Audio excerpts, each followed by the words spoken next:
All right, welcome to another week of Creator Hangouts. My name is Anthony Locke, and I'm excited for this because honestly, I love being able to interact with you guys, and you'll be seeing a lot more other content creators in the coming like hour to 2 hours that will be coming on.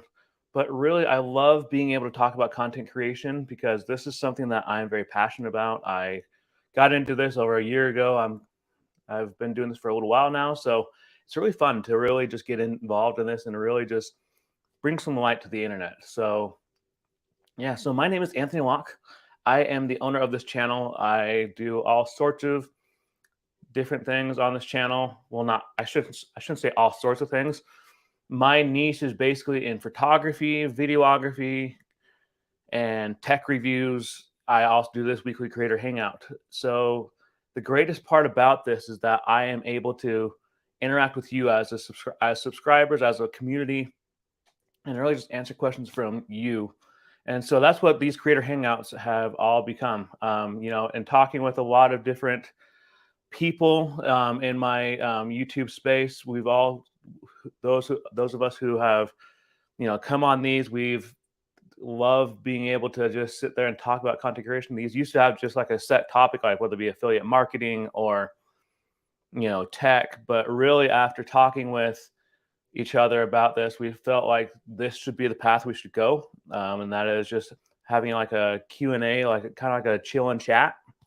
So, but without further ado, we got our first person, Lewis. Thank you for coming in, Nano. I appreciate you. So, Nano is this guy is a stellar dude. Like he is all about the content creation as well. He's more focused on the mobile tech niche, but he's still in the tech niche like me. So Lewis, welcome. I appreciate you.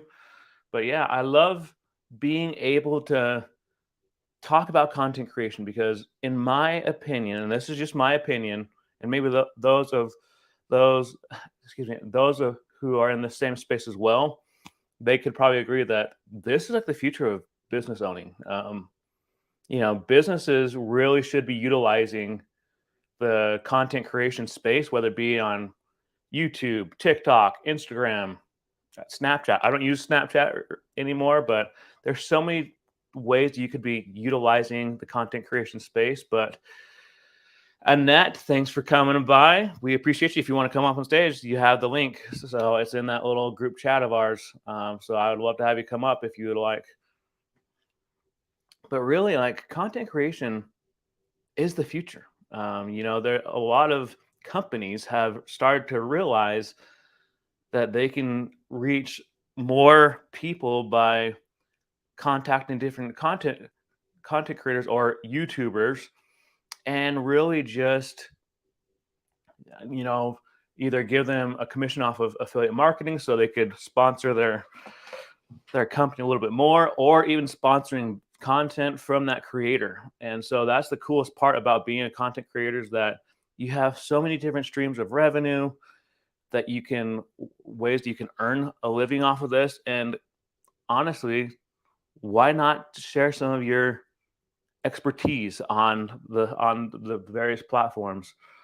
So for example, when COVID hit, I love photography, and when COVID hit, my photography business got put on hold. Like everyone else, I had to socially distance. I couldn't really talk to anyone, and so everything about it was placed on hold because I was so used to having clients and everything, and I felt like my skills were going to waste. And so by after talking with a good friend about it, and also after thinking about it, I decided to launch a YouTube channel and really just get into the whole content creation. And that's really where my journey has taken me, is not only teaching people about photography and videography, but teaching them about tech, doing these weekly creator hangouts. These are just great things to be a part of, to really just be involved in. Yep, Lewis, that is right. Content creation economy. This is like the best time in the words of Professor Nez. I can't talk all of a sudden. This is the best time on planet Earth to be a content creator. So yeah, I love how many opportunities we as content creators have to earn a living and to really just be our own bosses. Because when you are a content creator, especially like when you into the YPP or the monetization process with TikTok, you really do become essentially a business owner, and you're building your brand by doing this. So no, I completely agree, Lewis. It's a great this is the greatest time to be a content creator. And then Annette says Snapchat is where I started with short form content. And see, that's kind of excuse me. I used to use Snapchat, but I used it to contact other people, like friends and people of who we were just what I found with that. But like, Snapchat has jumped on the in the game of content creation. Facebook, you can do there's Facebook Reels, there's a way you can actually upload your videos to Facebook, and when they get so many views, I don't remember the exact amount of subscribers or views and such you need, but you can also get paid through Facebook. Angie has entered into that program, and I know your husband entered into the Facebook Reels program, just like Angie, and it's a great way to really just start getting your name out there. And why not? Like, a lot of people, when we were all growing up, we're like, oh, I'd love to be famous, be a big movie star or like a sports athlete. Why not be famous on a platform that is not going away? Well, platforms, I should say. And this is the greatest part about being it. It's like, but all that aside, you shouldn't be joining and becoming a content creator or a YouTuber to be involved in and to be famous. Sorry, my mind's kind of scattered now. I just did a photo shoot yesterday that just kind of wore me out. But yeah. But Annette also says that it's not for old people, businesses. It's businesses. How do I put this? Businesses have started to realize that they can't just do out, walking around advertising their business. They have to go to different lengths to really get that income kind of going. But no, I definitely agree. Sean Cannell, one of my mentors, he said that only 10% of businesses actually utilize YouTube for their business. And really, it's the second largest search engine. And so like, why not use this for your business? Annette, you use this for real estate, and you've actually even gotten a few leads off of this. And so like, you probably wouldn't have been able to meet those people if you didn't start your YouTube channel and really just get involved with that. So, but yeah, it's kind of going on. Sharkfin says, hello, Anthony, and shout out to the chat. Sharkfin, I'm so glad to see that you have a picture on your profile now. Sharkfin is about to launch his first video this next week, I believe, and his channel is all about finances and tech and where they intersect. So it's kind of a little catchy thing. So thank you for coming, Sharkfin. I appreciate you. No worries. I sent the link in that group chat, Annette. We would love to have you on. But then Luis says businesses need to adapt to today's world. If not, they're going to get left behind. And that is so true, Lewis. Think back to 2009 when the Great Recession started. All of that was started because people weren't able to afford their houses. People were getting these big house loans for homes they really essentially couldn't even afford. And so that was just the beginning of the Great Recession. And, plenty of people lost their jobs. I lost my job. I was actually working at a grocery store, and we held out for as long as we could. But January 1st, 2011, they closed the store that I was working at, and I got a severance package. It wasn't the greatest severance package, but I got a severance package. And I remember thinking back then, like, I wish I had the skills to just, do something more with my life than just work in a grocery store. So yeah, I completely agree, Lewis. And he also says, love the logo, looks nice, Shark Fin Tech. Yeah, Lewis. So Lewis is the one that made Shark Fin's logo for him. And, being content creator, like that's one of the things I love about being a content creator is because we help each other out. We give each other tips, advice. We help them with the logos. We help them with so much, and we do like channel audits. We last night in a clubhouse room we did a YouTube channel art audit on each other's stuff, and like we gave each other like constructive criticism, like, well, I would change this or I would change that. And so it's so great being a content creator. I love this space of being able to not only encourage new and upcoming content creators, but be able to help other content creators as well to perform well. Yeah, I will. If you guys would like to join, send me a message. So Lewis and Sharkfin, if you like to join me on stage, that's a clubhouse term. I always use that. It's the easiest way to say this. But if you'd like to join me, send me a message on Twitter. Send me a direct message, and I will get that to you. But yeah, this is definitely not the road that I expected to go. So a little bit more about me is I was actually going to school to become a PT, a physical therapist, and I was dead set on that. I was dead set on that for so long. I was wanting to be a PT, have my own clinic, and really just have fun with it. But after talking with a good friend of mine who's going into PT, along with talking with several other people who have either had sons or son-in-laws or people that they knew that were trying to get into PT, I realized that it's so competitive just to get into PT school. And I didn't know if I would be able to be accepted. Like, I didn't doubt my confidence, but I knew that like there were people that they would probably choose over me. And so, there was one person I remember talking to. She said that her son-in-law tried for over a year just to get into PT school. And so I started thinking about all that kind of stuff. And I thought, I don't want to bring a future wife and kids through all this hard work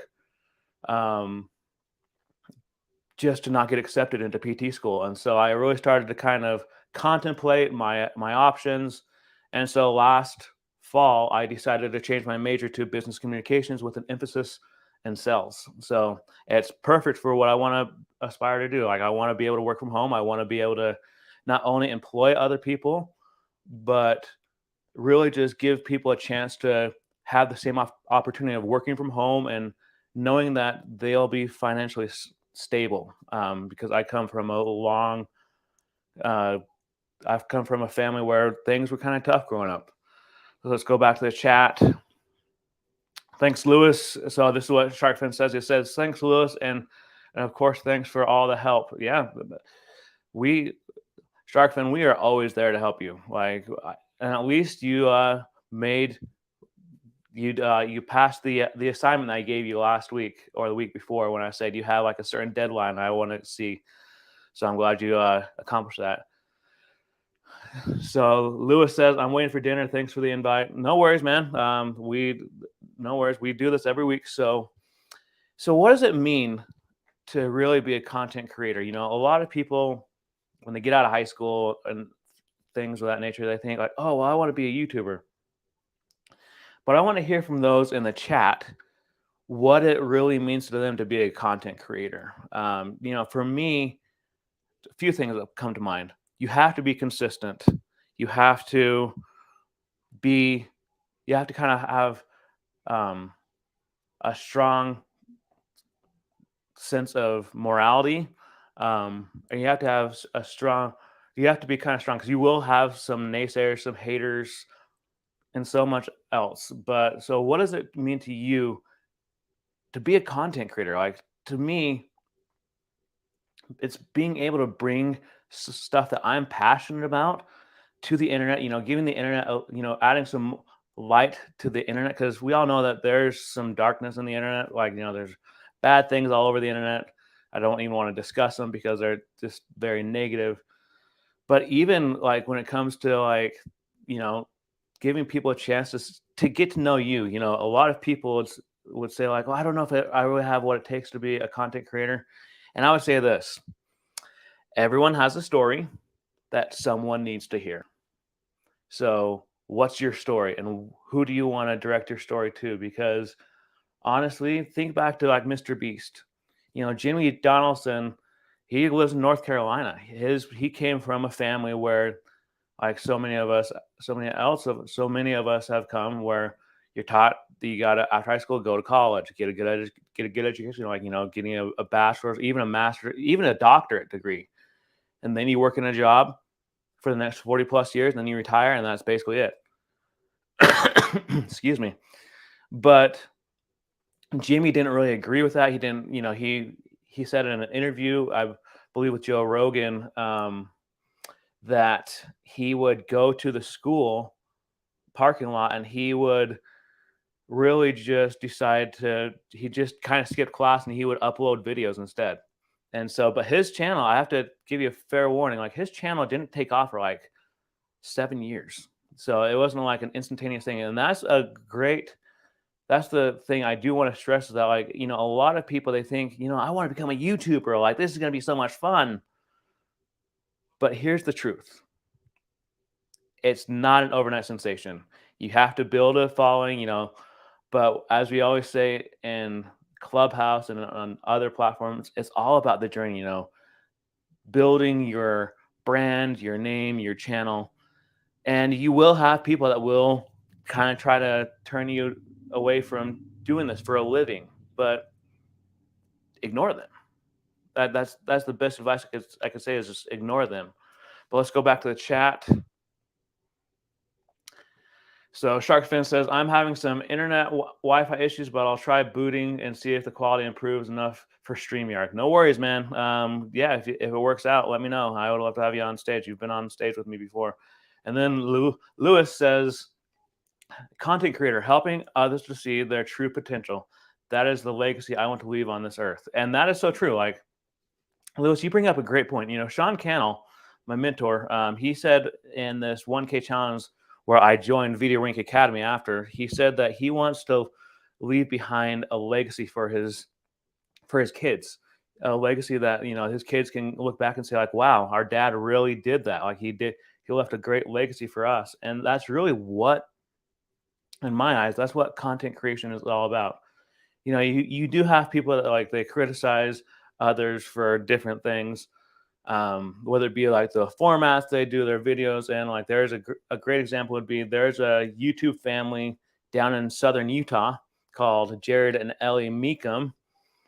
And there for a while, like, and this is long before I got into YouTube content creation, they were trying to do videos that their kids would like, whether it be like making up adventures and everything. And people were criticizing them in the comments. But other people were saying, like, they're not posting this content for you as a viewer. They're really posting this for their kids and you as a viewer, I guess I should say. But really, that's really what it comes down to, is like, you will have naysayers. I'm not beating around the bush with this. You're gonna have naysayers. You're gonna have people that criticize you. I actually almost quit YouTube.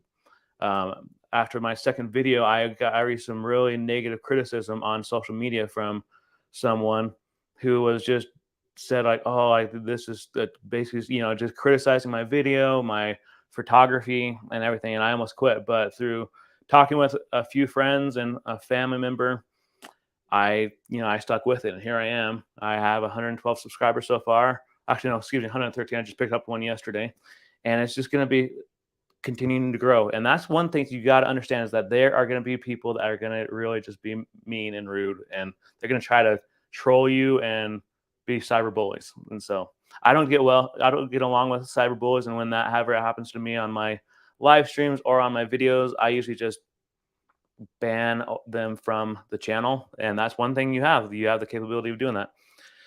But yeah, so content creation, I love it. I love being able to create content. I've known several people who that's really where they got their start with their career. And that's the choice that I've made with my career, is being able to be involved and bring some light to the internet. Let's see here. Let me just have to check something real quick.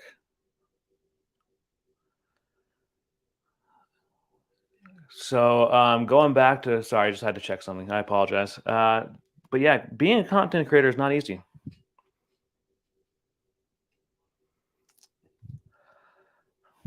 Maddie 101. How are you? If you're new to the channel, I appreciate you. Like, I'm just trying to. I would love to. So, Maddie, here's a question for you. Uh, what does it mean to you to be a content creator? This is a question that we've been actually asking a lot of people. Being a content creator, being a YouTuber, it's not easy. You have expectations. But thank you for stopping by. I appreciate you. But when it comes to content creation, I've come to find there were times when I almost burned out when I let's see here. Sorry. So Maddie 101 says, "Do you stream chats, mate?" I'm not sure what you mean by that, Maddie. I stream once a week on my channel where we do creator hangouts, and yeah, we love being able to bring some internet and some advice and some light to the internet. So I'm not sure what you mean by stream chats, but yeah. So I've almost burned out a few times when it comes to content creation. There was one time when I actually contacted a friend who I've known for like over 10 years, and I was like, I'm done. When I'm done with this, I'm just gonna sell my gear. And he told me, he's like, "Can I be blunt honest with you?" And I was like, "Yeah, go for it." He's like, "You would immediately regret it right afterwards." And he kind of brought me back down into reality, and I was like, "You're right." Yeah, so StreamYard gives you the capability, Maddie, when you're invited by someone, that you can come up and you can talk on live stream and you can be a part of the conversation. And like when it comes to like my live streams, I only ask that people keep it family oriented. They try to keep it, at least G or PG rated. I don't tolerate inappropriate content. But yeah, StreamYard is probably one of the greatest parts about being a content creator, in my opinion, because the greatest part about being with StreamYard is that I'm actually an affiliate for StreamYard. And so when people sign up through my link that's in the description, I will actually get a commission off of that. So, that brings up affiliate marketing. And affiliate marketing is probably one of the best ways to earn revenue well, sorry, I can't talk all of a sudden. I don't know what's going on with my brain today. It's one of the best ways to earn some revenue as a content creator. But yeah, StreamYard is great. I love it. I stand by it. I have been using it for over a year. So then Luis says, advice: don't let the numbers get to you. It's all about sharing your journey and helping others. That will take you far in your content creating journey. And that's so true. Lewis, I used to really like compare myself to other content creators, like, people like Mr. Beast, Peter McKinnon, Daryl Eves, all these big time creators. And Professor Nez brought me down to reality. He's like, there are over 7 billion people on planet Earth, but there's only one you, so you got to stand out. And so I was just like, oh my goodness, like I feel like I just feel like I just got to start talking to by like a dad or something. But he's just a friend. But he's one of my mentors. But going back to the chat. So Maddie says, I know affiliate marketing. I worked for websites and have made millions. And so awesome. You know what affiliate marketing is like, affiliate. So, like affiliate marketing is great. Angie, she's been in these discussions before. She started earning income from her channel with 10 subscribers. She posted a video over a year ago, and her niche is gardening and homemaking or something like that. I apologize, Angie, if you're watching this or you're listening to this, but I know it was partially gardening, and I know you said it's partially something else. But she became an affiliate for this company because they saw her channel and their video, like, hey, we want you to, be our spokeswoman, and we want you to be an affiliate for us. And so she started earning revenue at like 10 subscribers. And so it is possible it is possible to monetize before actually entering into the YPP or YouTube partnership program. But so Maddie says, never done it via YouTube. So Maddie, it's really cool to do it via YouTube, because not only does it give you a chance to have that commission that you already know about, but it gives you it gives companies a way to look at your content even before they accept you into the affiliate marketing program. So, for example, I'm an affiliate for Think Media's VRA, their Video Ranking Academy. I'm also an affiliate for Canva, for Streamyard, and and when you go to sign up with them, with all these different companies that have affiliate marketing, they always ask you, what are your socials? Like, your social security accounts, not social security. I don't know why I just said that. I apologize. Social media accounts, because they want to check you out and they want to kind of get to know who you are. And so, yeah, there have been some that have denied me, but that's on them. And Professor Nez has even said to me personally, he's like, when they come back after your channel's taken off, that's when you charge them extra. You charge them double than what you were expecting. So there's so much that I could talk about with content creation, but yeah, I love content creation. And with affiliate marketing, I actually have a cousin who I was talking with yesterday when I was taking photos of his daughter's wedding reception and such, and he's been on YouTube for over a year, and he didn't know what affiliate marketing was. And me and him, he said, I don't even know what that is. And so I kind of explained it a little bit. I said, I'm like, we're just gonna have to sit down and talk about affiliate marketing, because this is a great way to earn revenue. And also, Maddie, the Amazon affiliate program is amazing. I love that program because not only do you get a chance to earn a revenue off of the things that you suggest, but if people use your link for the next 24 hours after you do that, you'll get a commission off of anything they buy on the Amazon website. So Maddie says, so I do via comparison websites. I make all the competition versus themselves. That makes sense. That's actually really cool. Like that, I'm impressed with that. That's really cool. I don't know too much about developing websites. Like I use, see here, what is it? Squarespace for my main website.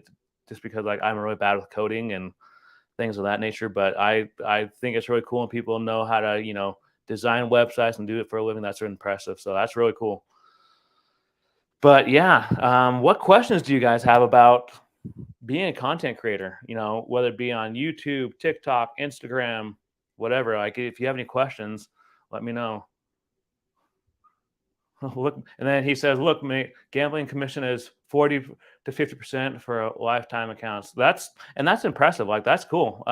That's really cool. That I think that a lot of people need to understand that when it comes to being a content creator, it's not just about the YouTube Partners program, because once you enter into that program, you do get money from AdSense. But unless you're a big time creator like Mr. Beast or Daryl Eves, all these big time creators, AdSense is basically just like a tip jar change. It's like a tip.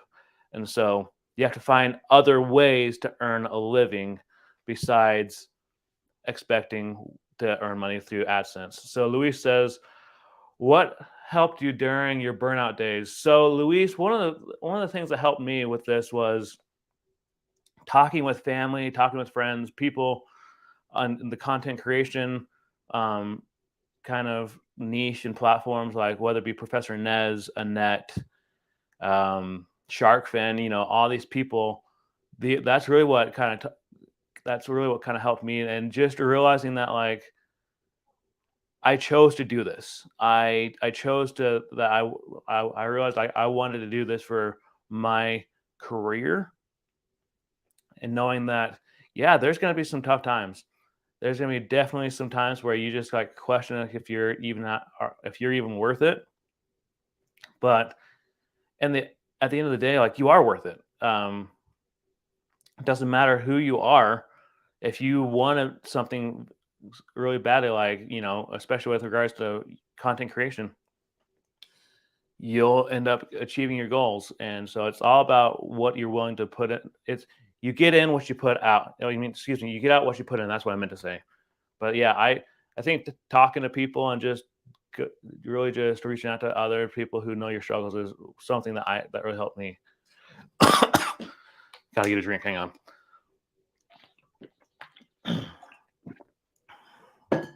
So yeah, that's sorry.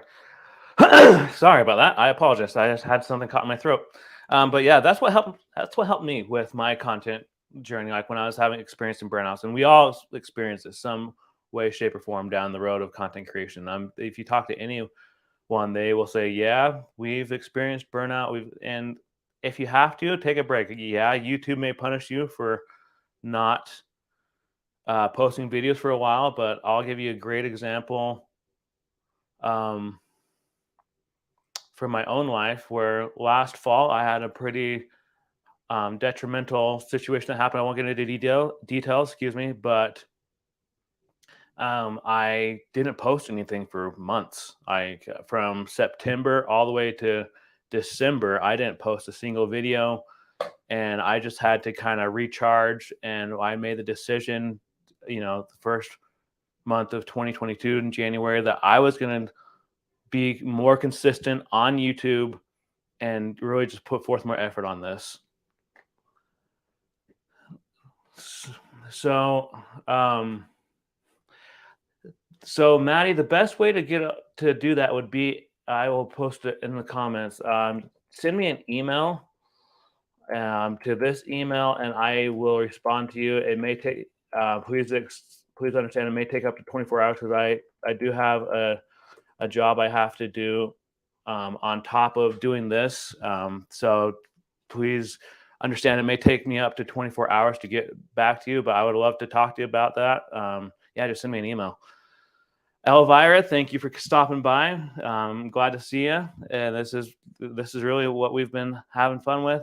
So Elvira has been on the Clubhouse platform with us. She actually saw her on a private, kind of like, I don't want to say Zoom chat, but like a private stream that was unlisted between a few people yesterday, and I actually got to see her on camera. It was nice to see Elvira on camera.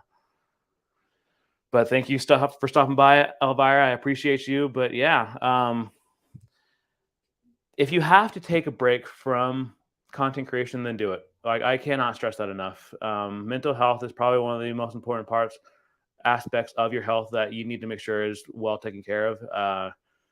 And I have to give you a heads up that YouTube or TikTok, whatever platform you're using, they may punish you for not posting anything. Like they won't maybe like share your videos out as much for a little while. I don't know what necessarily will happen with you in your situations, but at the same time, your mental health is probably the most important part about being a content creator, and because this is a lonely journey. Unless you have a lot of people in your corner, a lot of people who you talk to who are doing the same thing. Like this is a very lonely journey, but make sure your mental health is being well taken care of.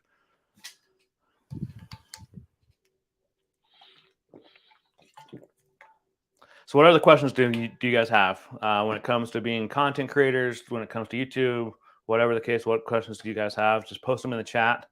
Gotta eat a bite of my sandwich. Hang on.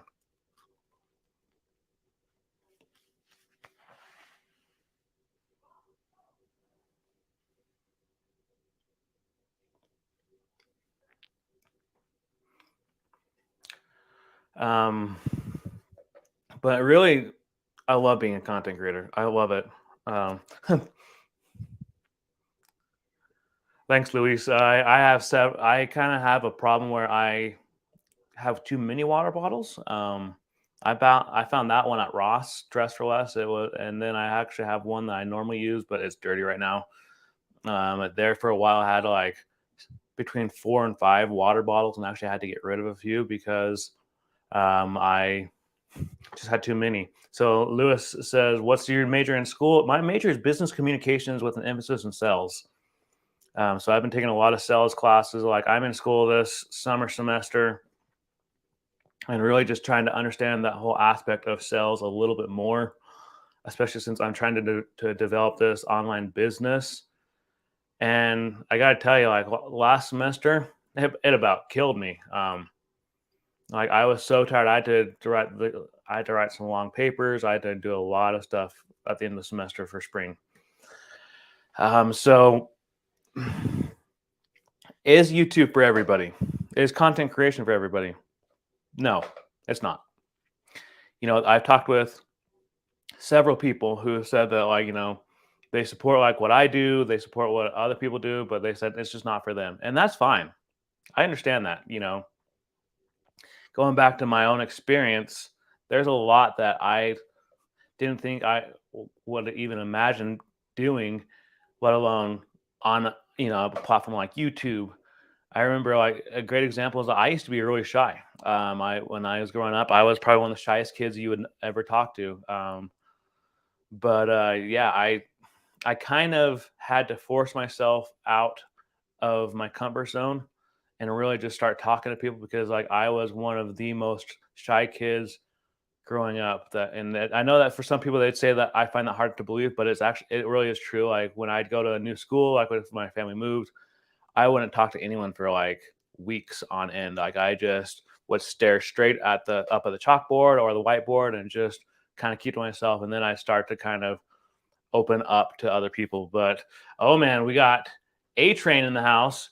This guy, he and his wife and their kids, they make some of the coolest content out there. Like, when it comes to like grocery hauls and everything, and their stuff is very entertaining.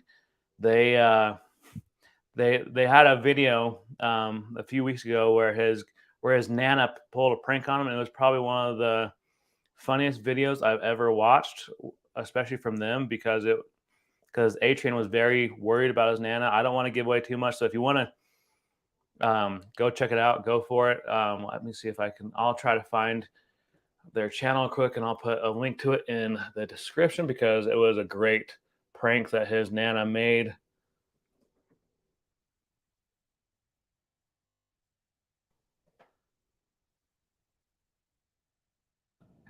Just bear with me for one moment, guys. Sorry.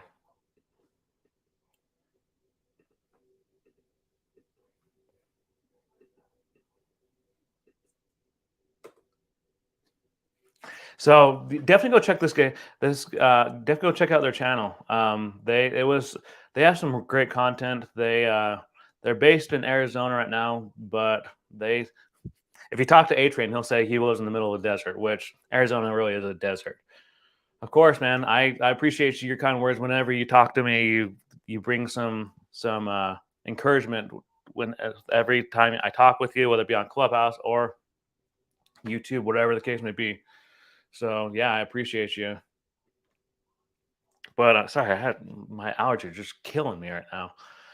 But what other questions do you guys have when it comes to YouTube and content creation? I apologize. I'm kind of wiped out right now. This yesterday, I shot a wedding from like 12 to 6 p.m. Mountain Standard Time, and it just kind of wiped me out. Like, I was just exhausted afterwards.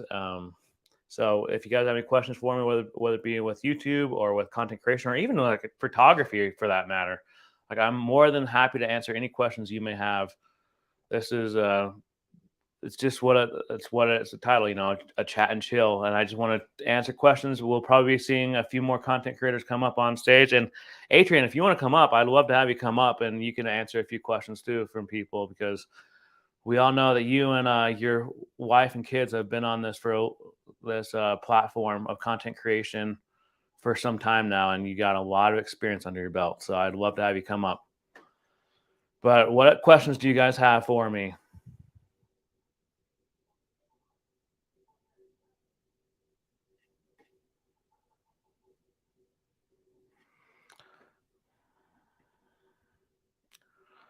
So Nano asks, what are one lesson you've learned so far from being a content creator? So a lesson I've learned is that you gotta be consistent and do what you love. If you don't do what you love, and if you're not willing to watch your own videos, you probably shouldn't be posting the video. Like, if you feel like it's not an appropriate video for you to watch, you probably shouldn't be posting it. I try to keep things, um, kind of, family oriented, and so that not only parents and adults can watch my content, but also that kids can watch my content, because there's a lot of garbage on the internet, and we all know that. And so being consistent and knowing that you have a story that someone somewhere out there needs to hear and resonate with. Um, A-Train says, I need a good family pic to use on my channel banner. Will my phone be enough? So you have a Samsung, right, A-Train? It kind of depends. Like, I mean, the problem with mobile photography is that you can only, like, especially like if, let's say if you were to like take a photo of your family, you're like, well, I want to blow this up and put it up on my wall. Well, you can only get it up to like an 8 by 10 because it's a JPEG file. If it was a RAW file, it would be more.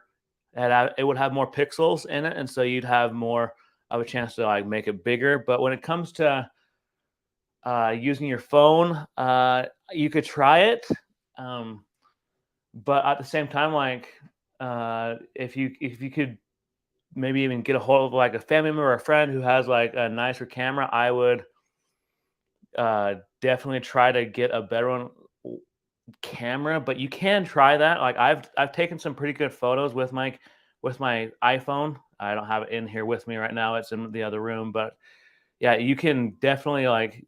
I mean, and we all know that you're like the master when it comes to editing on your phone. So there's various applications that you can download. Like there's a Photoshop, there's a Lightroom app that you can download, and you can really just try to make it look good. But just keep it in mind that if you try to make it like overly massive big, like let's say like if you were to like I said earlier, try to post this and put it up to like a 12 by 15 print, it probably wouldn't look very good. It'd be very blurry. But it just kind of comes down to like, since it's a banner, you could definitely try it.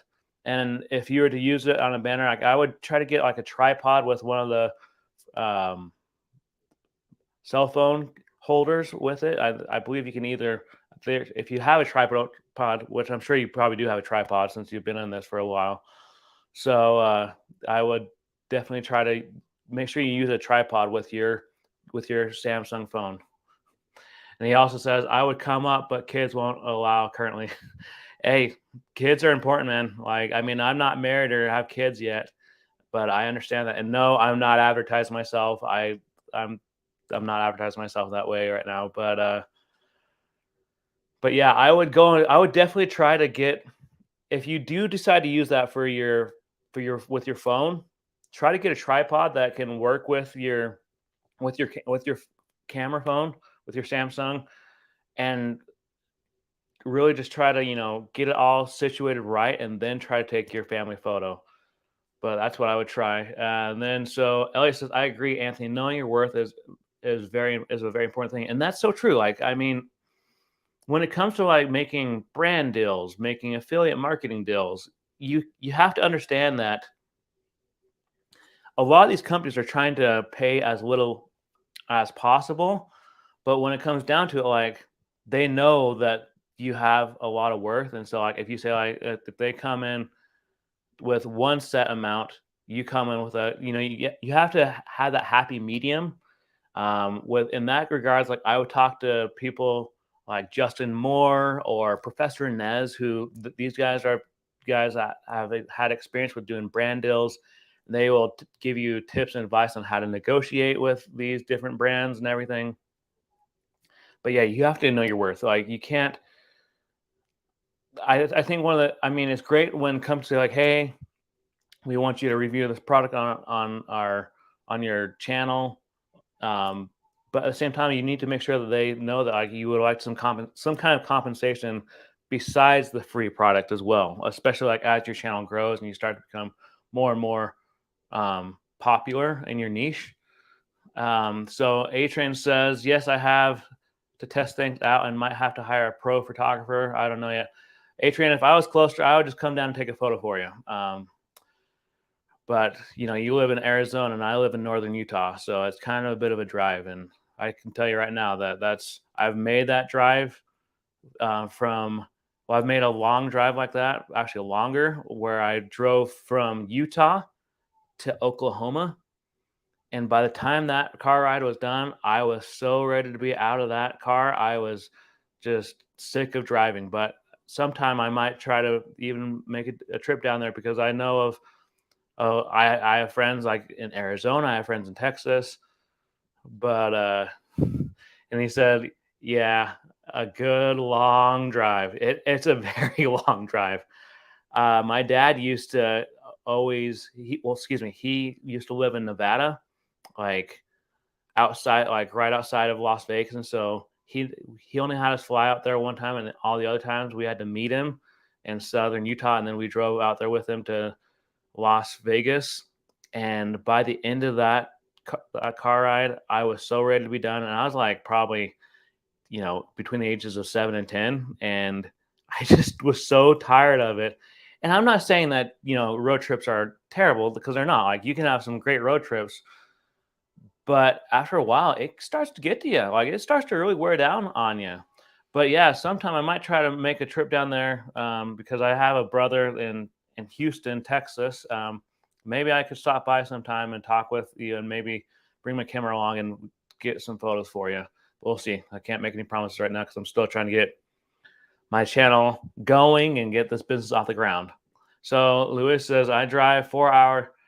The most I drive is 4 hours, and that is long for me. Yeah, Luis, I get you on that. I actually had to make a trip from the area where I live all the way up to like northern Utah this past Monday, because I work for a pharmacy when I'm not doing content creation, when I'm not going to school.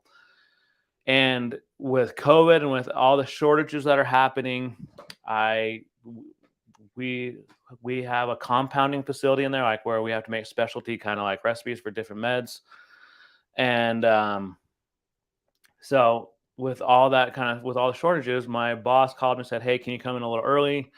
I need you to go up to Hiram and get this compound we need. And I can tell you right now, by the time I got up there and by the time I got back back down to where I work in the city where I live, I was so ready to be out of that car. But then, unfortunately, in some regards, I still had to do a lot more driving because I'm a delivery driver. And that's not the bad thing. It's just making that long trip up to Hiram, Utah, and then making the trip all the way back down to where I work and live was so tedious, and I was the only one in the car. So I was just so done with that long trip. So I get that. Yeah, I know what you meant. You're good. I I know what you meant. But yeah, I'm all about traveling. I love to travel. I do love to travel, but at the same time, like, in some regards, I would rather fly than drive. That's just how I am. I know some people are the exact opposite, and I still do have somewhat of a fear of flying, because I think it comes from the fact that I watched so many of those airplane disaster movies that obviously didn't help with my fear of flying. But I still fly even if I don't really enjoy it. I still fly. But no, I love to be out and about and traveling. So A-Train says, oh, technical for your needs is Lewis. Oh, wow. Now I know. Hey, Lewis. So, yep, A-Train, that's Lewis. Yeah, that is him. That's his handle. That's his content creation name. So, yeah, when it comes down to it, like, content creation is great. Welcome back, Annette. We've just been kind of talking about a few things. A-Train was just asking some questions about photography, and we were talking about how there's a lot of that when it comes to driving. Like, from Utah to Arizona, where A-Train lives. It's kind of a long drive, but eventually I might try to make that trip down there. But then last night I heard that A-Train was talking about moving to Texas, and so Texas is even further. So I don't know. I mean, we'll see what happens, A-Train. But yeah, what other questions do you guys have for me? I would love to answer any questions for you, whether it be about why I got into content creation, or whether it be with regards to YouTube content creation. I would love to answer some questions. And if any of you in the audience would like to come up and talk with me one-on-one, or one-on-two, or one-on-three, I can get up to at least 10 people in this conversation up here on stage. I would love to have you come up, and we would talk about anything and everything with regards to content creation and YouTube. So, yeah, I would love to have you come up. Annette, you're just very popular, aren't you? You're just a very popular person. I mean, we already know that you're killing it down there in Florida with your real estate. So, I mean, we all know that you're becoming quite the popular person with real estate down there. So, we all know that you're going to become a celebrity. Just like I said yesterday, Annette, just promise us all that when you get big and popular, that you will not forget about us little guys and girls.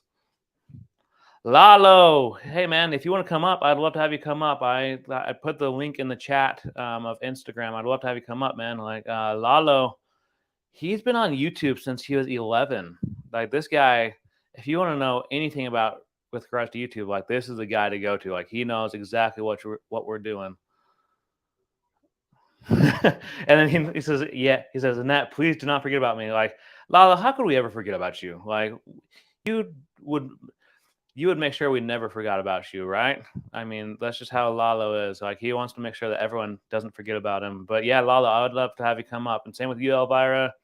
A-Train, if you can get your kids under control so you can come up, I'd love to have you come up and talk about YouTube and your journey. But yeah, Lalo's been he's been on the YouTube platform since he was a kid in Mexico. So it's really impressive to know that he has so much experience.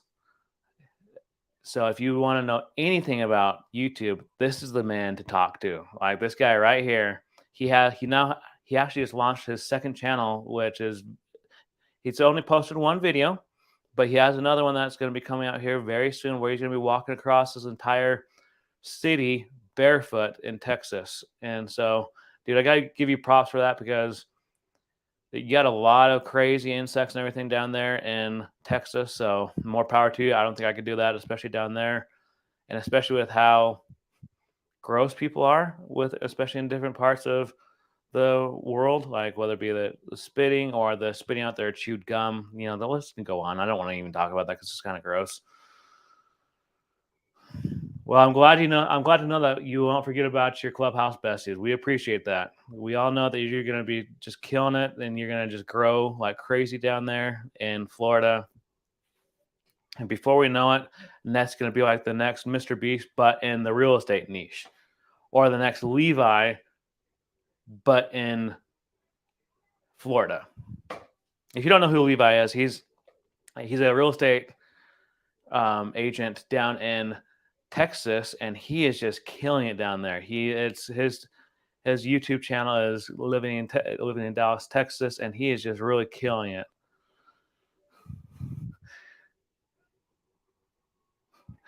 Yeah. It's coming, man. I promise. I was all set to record and everything, and then after talking with Ethan, I didn't want to get in trouble with like copyright issues and everything. So I have a video that I found via YouTube that I think I'm gonna react to. Is photography fails, but I have to give people a heads up. There is a little bit of language in it, and I apologize, but it's a pretty great video that I don't swear, but it's the video that I'm going to be reacting to. That there's someone that swears in the video, so I apologize right now, but it's coming. And then I'm going to be doing a gear review part 2 video this week as well. I have a buddy of mine that's going to be helping me, and we're going to be reviewing the Rode Wireless Go mics, and really just letting people get a feel and understanding about how well they actually work. And then Annette has to say, Lalo, put lots of sanitizer in your feet and bring wipes to clean them. And that is probably one of the best pieces of advice you can receive with regards to that, Lalo, because dude, we all know that people just don't even care. Like they spit, they do all sorts of gross things on public. I worked in the public space for some time in retail stores, and I was horrified at some of the things I'd have to clean in the bathrooms. I don't want to get into that because it's just disgusting and gross. But oh man, you have no idea. Like I was horrified, and I just remember thinking in my mind, if people treat these bathrooms like this, I'd hate to see how they treat their actual homes. But yeah, make sure you bring all those sandy wipes and such, Lalo. So Lalo, are you going to come up and talk with me, or are you just going to keep talking in the chat? I would love to have you come up and answer questions for people. We're just getting started, man. We've still got quite some time, and any others in the audience, if you'd like to come up, let me know, and I can send you a message.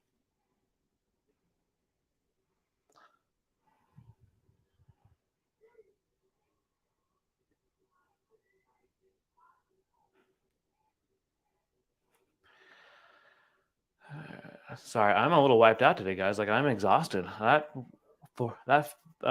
photography session I did yesterday just like wiped me out. I was so tired, like I could barely even walk this morning. Like my thighs were just like on, felt like they were on fire because I just kept trying to. I was kept crouching or falling or pulling back. Uh, so yeah, but so hang on a sec. I'll try to come up. I'm almost home. Okay, no worries, man. Just drive safe. We don't want you getting in a car accident. That's important.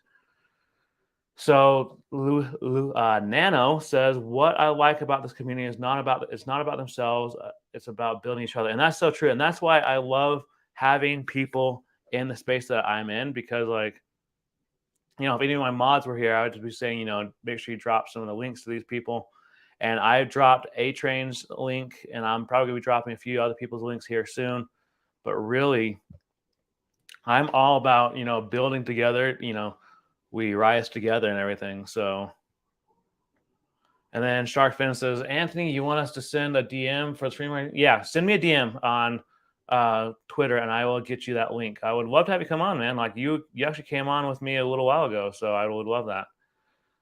And so Annette, since he's coming on, I expect you to come on so you can actually talk with him as well, because Annette is going to be killing it.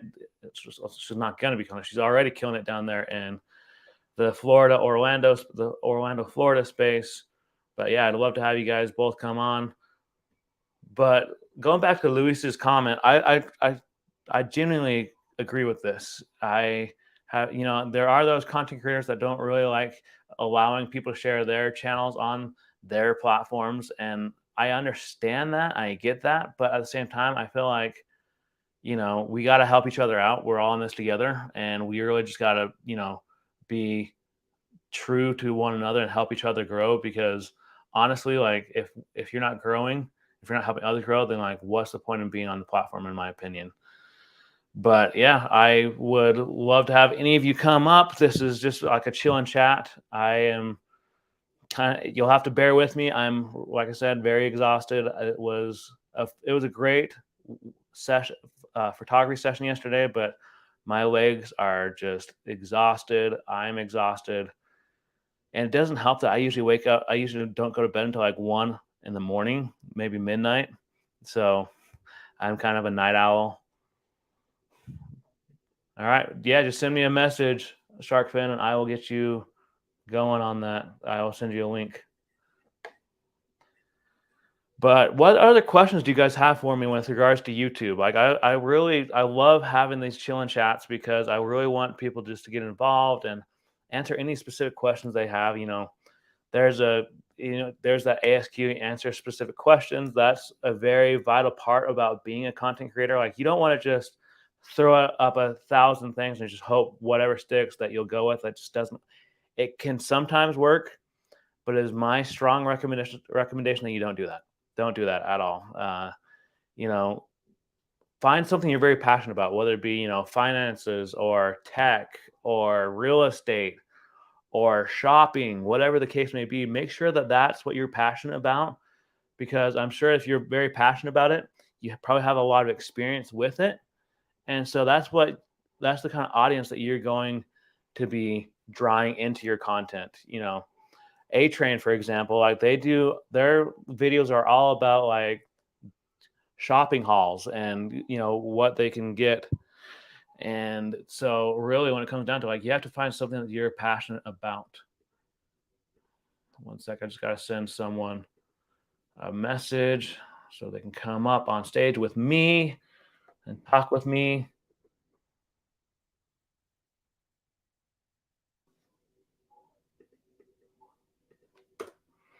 Okay, Sharkfin, you should have, you should have that link now. So I would love to have you come up, man. Like that would be great. I would love to talk with you in person. So Elvira says, yes, I like when you have chat and chill rooms. It's so true. Like I used to there for a while when I first started these creator hangouts, I kept trying to come up with different topics to talk about, and that's great.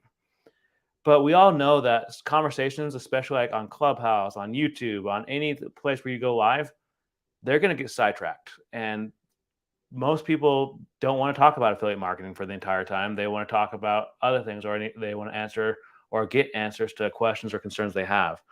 So I completely agree with that. And then see, Annette agrees too. And so Nano says, I said to learn the business of being content creator. Not many people know this. Yeah, and no, I get what you meant, Nano.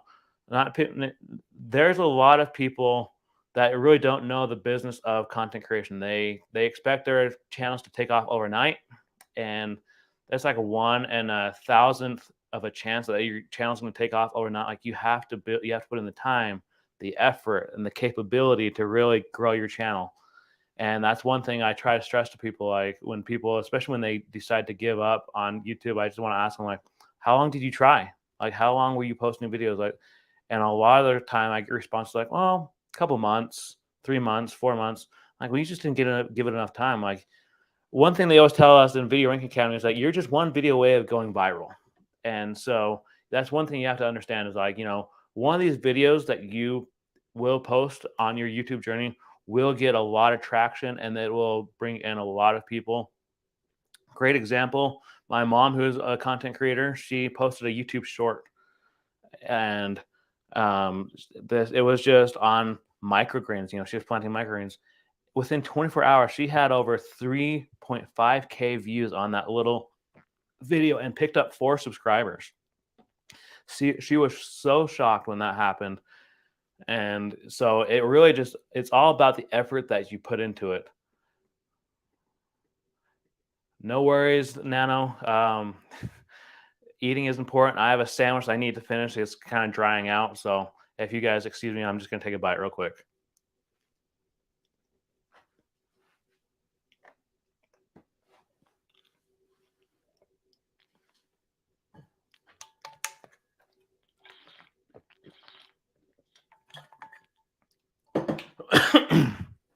So what other questions do you guys have for me? I would love to answer any questions, and whether it be on YouTube, about YouTube, content creation. This is something I really enjoy. I love being able to talk to people, and that's a great thing about this is it's just a chill and chat. Like we don't have a specific topic. We just want to talk to you and help you to be a better content creator, whether it be a returning or a new content creator. One of my greatest things I wish I would have known when I started out YouTube is how important thumbnails are. I was talking with my cousin yesterday, and he didn't understand what thumbnails were, and so really, when it comes down to thumbnails are probably one of the most important parts about being a content creator. So Luis, he says, what legacy do you want to leave in this world?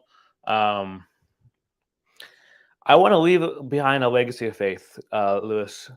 I come from a very strong Christian family. We definitely have our strong Christian beliefs.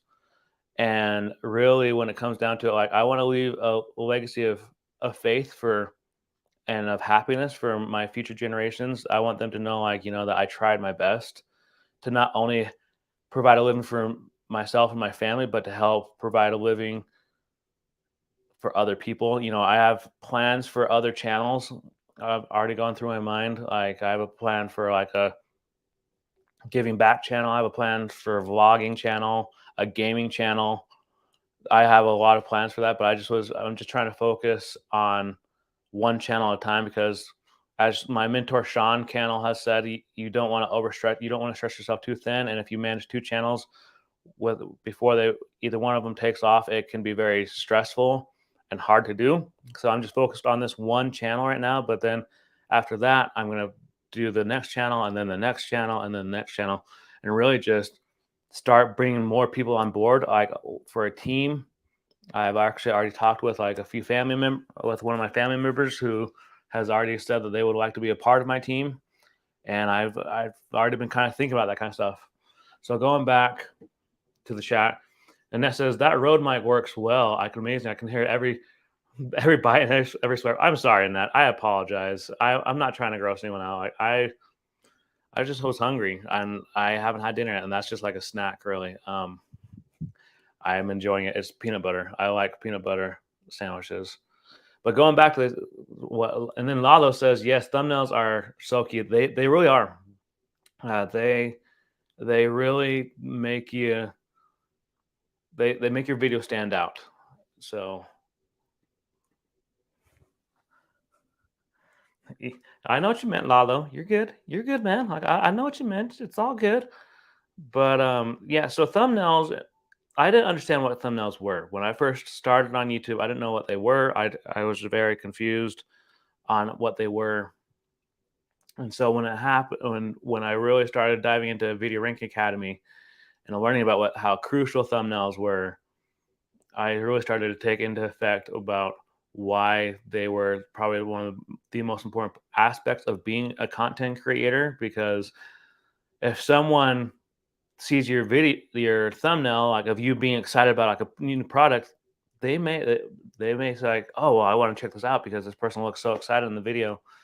But if it's just a video of something, if it's just like a screenshot of something you're posting, they may not be as apt to click on it. That's just my opinion. You're good. I mess with people all the time. Anyone who's watching this for the first time, like, I'm probably one of the most sarcastic people that you can ever meet. I know how to have a good time, but I also know when to. I also know when it comes to being serious that you got to set aside all sarcasm and really just be serious and take things very seriously. So yeah, I know you're good. Yeah, Luis, I would love to critique it. I just send it over to me via Twitter on direct message, and I can give you some good I can give you feedback, and it's all going to be constructive criticism, all out of love. But yeah, I love to help people. I love to help people be better content creators, but before we get started, we got someone in the background who has actually decided to come up on stage, and his name is Sharkfin. What up, man? Hey, Anthony, how are you? Good. How are you? Not bad, thanks. Hear me okay? Yeah, I can hear you. Cool. Yeah, the Bluetooth, I don't know what's going on. I just actually turned it off and turned it back on to try to, and it seemed to be working, and because I got the signal when you test your mic, but it's not now. But as long as you can hear me, I guess that's all that matters. I'll have to get to the. Every time when people say, "Can you hear me now?" I always think back to that old Verizon commercial. Can you hear me now? Good. You hear me now? Yeah. So what's up, man? So tell us all a little bit about the channel you're about to launch. Oh, sure. Thanks. So yeah, it's basically Sharkfin Tech. For anyone who hasn't heard the story, I'm happy to reiterate it. Shark's been my nickname for over 30 years now. Some silly friend of mine back in the days just, hey, Mark the Shark, Mark the. I'm like, okay, cool, it works for me, right? So you have that, and then Fen is finance, which I've been in for over 20 years. FinTech is financial technology, and then tech is personal tech. So you get all four of those things wrapped up into that one name, and I like it. It sort of encapsulates everything about me all in one. And I actually I researched it before I chose it. I did searches on Google and even specifically on YouTube, to see if anyone else had that exact name, and they don't. So corporate and no other creator that I'm aware of. There's a Shark Fin who I think is a gamer on YouTube, and I think it's funny. Shark Fin is actually a financial. It's a chart pattern in trading, but again, there's no one that has a channel name like that or a brand. So the idea would be to build the brand around that sort of. We'll see, but make sure you get the domain for that name as well. Yeah, it's not a bad idea. Yeah. And just make sure you're covering all your bases, because I have my older brother. He's gotten into content creation. He hasn't posted for a little while, but his handle is Exo Suede, and so like he very much against like Twitter and everything, but he's like, I decided to make a Twitter because I didn't want someone else try to steal my name on there. So it's definitely good to make sure that you cover all your bases when it comes to that. Like, so yeah, like, I mean, obviously, like, my YouTube channel is Anthony Locke, so like not many people can steal that name because it's my legal name, but right. It's fairly unique too. Other than the Loch Ness Monster, I don't think I've ever heard anyone with that exact name with this great Scottish heritage name, and You I know, don't think I've ever. it's really cool because I've done a lot of like ancestry and genealogy, and like I found a generation like where, because it used to be spelled Locke, like, John Locke. Oh, So sure, when philosopher. they there was a generation when they came over here from Scotland, they changed it, and so what that tells me is that they had a Oh, falling out with their family, right. and so they thought, well, I just need to distance myself. So I want to go back to the chat real quick. Elvira says, I've changed the design of my last 4 to 5 thumbnails from what I was doing before. And Elvira, you're going to come to find that that's one of the main things you do as a content creator. But my suggestion to anyone listening to this live or on the broadcast is, like, if your video is over a year old, don't worry about wasting time with changing the thumbnail, because it just Yeah. you just need to move forward, move on. Anthony can actually be serious. Oh, dude, you have no idea. Like, I can be a very serious person if I have to. Uh-oh. And then Annette's like, Shark Fin, what up, dude? Hey, Annette. So Annette, I hope Annette comes up too, because she'd be Sure, fun it'd be to talk great. to The more about the that. merrier. But yeah, so I was I'm just gonna. excited for you. I was just going to give you a quick thank you. I was going to give you a quick, what could also have happened in your case, and it happens a lot. Quick, funny story. A friend of mine I work with, so like over 20 years ago, that's how old I am. But anyway, we won't talk about that. But back in the late 90s, his family name was, what the hell? Oh, of course, I'm going to screw it up. What the heck was his name? Anyway, the point is, when his family got to Ellis Island, they took it was a German derived name, right? And they just dropped the whole because they couldn't pronounce, the people at Ellis Island couldn't pronounce it, so they just dropped the whole tail end of it or whatever. So they just made it. I'm trying to remember. It'll come to me, but it was like, oh yeah, but that was pretty common from what I understand. Because Yeah, just like it's whatever the processing person of Ellis Island heard and what they could pronounce. Yep, that's what it is. You're good to go. Get next, So, yeah. And I've come to find that happened with a lot of people, and I yeah. remember even in my genealogy, like in my process of finding out people I was related to, I found out that from my mom's side, like my grandma Hill's side, that we were related to all the King Henrys, and I was so excited. I was like, oh my gosh, like I have royalty in my blood. And I was gonna show it. I Wow. was gonna share it on social media. I was like, I Mhm. better research this before I share it. And so after I researched, I realized how bad they were. Like, they Oh no. persecuted a lot of people for their religions and everything. I'm like, I'm not sharing this. Like, Right. I better not share this. But then I also found out that in my ancestral line from my grandma Hill's side, William Shakespeare's in that line. That's good company to So, be in any day. I'd take that. but Oh, so his name was, I just finally popped in my brain. His family name was pronounced in German Wachsmann, Wachsmann. And when they processed his family, his grandfather, great grandfather, great grand, whatever it was back in the early 1900s, they just heard Waxman and say Waxman. You're good to go next, So yeah, yeah, but it's good. Yeah. So, that's awesome. Like, I mean, that kind of stuff was so common back then, from what I understand. yeah. There's a lot of people that had falling outs with family and friends, and Yeah. it's just kind of how it works. And um, so Luis, he does want me to critique his thumbnail, so we're going to be doing that Oh, here in cool. a sec. Cool. But Lalo, I believe it does work on iPhones. I know that Yeah, Chad. Bobby, that's how he was able to be a part of it a couple weeks ago, as he was on his iPhone, I believe. Mm. So you could definitely give it a whirl. I sent that link into the Instagram chat, so just let me know. But you want to, and then he says, yes, Lalo. So you want to help me critique Lewis's thumbnail? Sure. Live thumbnail audit. Okay, let me download it real quick. So while I'm downloading this, I want you to tell a little people about, like, why you got into content creation.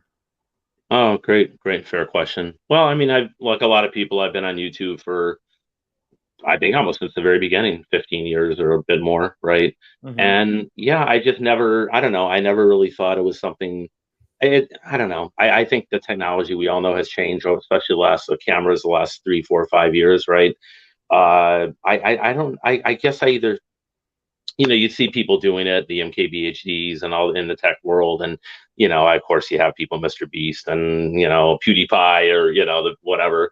And you just think to yourself, I don't know, could I do that? Would I even want to do that? And I think it was probably about a year and a half, 2 years ago, where I know you've told your story before, and I like it. And mine was kind of similar. I started thinking to myself, maybe I could do it. It's you can see I love to talk once you get me going. I'm not shy, but what am I really going to talk about? I don't want to do the same old thing everybody's doing. I want to be, like you say, stand out, be a little unique, right? Yeah. Just bring whatever secret sauce or added value I can. And so it came down to, what do I want it to focus on? What I want it to be about, right? And then number two, can I actually technologically do it without spending a fortune? I'm not like, like a lot of people, I just don't want to blow a giant budget, what they call gas gear acquisition syndrome, on a lot of expensive equipment, and then find out it's either not for me, or even that doesn't get the job done because it's my skills that aren't there, not the equipment, right? Yeah. So just these last couple of years, as with phones and even good quality mics that are that are still relatively inexpensive and what have you, and you say, okay, the writing, I'm not to sound at all cocky, I'm not like that, but the writing, as a former journalist, the writing part is relatively easy for me, relatively, depending on what I'm doing. Like the scripts, I'm not gonna have a problem coming up with bullet points for live streams, right? But all the rest of it, and like you, I've been in photography for a long time. Actually, in my case, again, I'm dating myself, but I think close to 4 decades, off and on, probably more off than on, if I'm being honest. But this is a whole new world. Yeah. I learned in a darkroom film, rangefinders, and it does film, we call today analog SLRs that my dad had, and I took a nature photography course, and then I took a few courses, and I took a couple in high school and then college, photojournalism for a little bit. And then and it's all different. Burning, editing to us, right, was burning and dodging. Yep. Stop, what is it, developer, stop, bath, fixer for developing the film. And then if you might be young for that even, right? And then editing was burning and dodging with an enlarger. So it's all different today. And now you're talking video, that's a whole nother. So now on top of learning all this stuff, I have to learn video editing. So I'm starting basic with what do you call it, iMovie, and gonna work up my way up from there. So keep it simple for what I'm doing, finance and tech. It doesn't have to be. I don't need all these fancy fades and transitions. And to me, it's about the storytelling. Yeah, from my and perspective. So. you'll come to find that a lot of bigger content creators, like, they don't like very many transitions. Like, and I've kind of stopped using a lot of transitions in my videos because people don't like that kind of stuff. They just want to know what your content's about. Like, yeah, you can do like all these crazy effects and everything, and that's cool. But like, it all really comes down to like, what message are you bringing to this video? And that's really why people are there. And so, going back to the whole photography thing, I actually posted a YouTube short like last fall, where I pulled up my mom's old Pentax camera. And at the time when she was in college, it was probably the best camera on the line. Like, it was, I mean, this thing is a full metal body. Like, this Which thing, one do you remember? Because I never owned a Pentax, but I, just like with phones, I knew all the brands and all the models back then.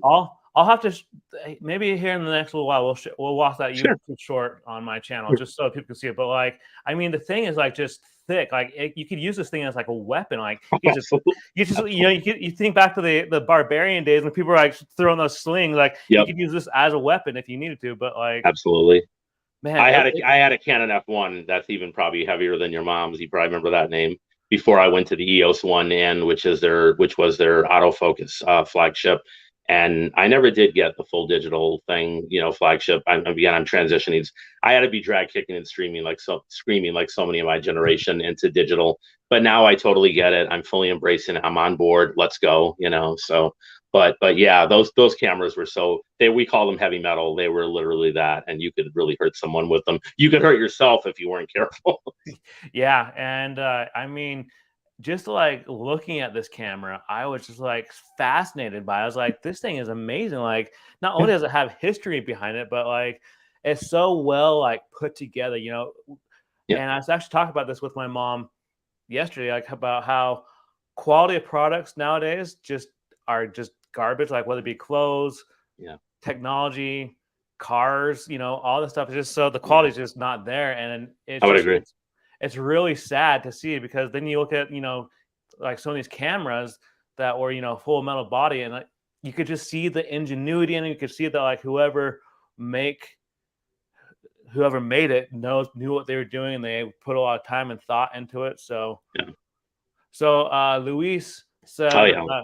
Shark fin, please explain my thumbnail. I have to show him before. So let's see here. So let me add this real quick. I just saved it. Give me a sec. I got a couple of very quick funny stories for you when we're done. Well, we got to do Lewis first, though. Go right ahead. Sure. Go right ahead. What's your? Oh, you want to start? Yeah. Sure. Okay. I'll do the more recent one first. And this is a learning, again, not trying to be. I'm just, again, I'm an OG, but I'm just getting started in all this. But I know you'll relate to this. I think a lot of people will in the chat.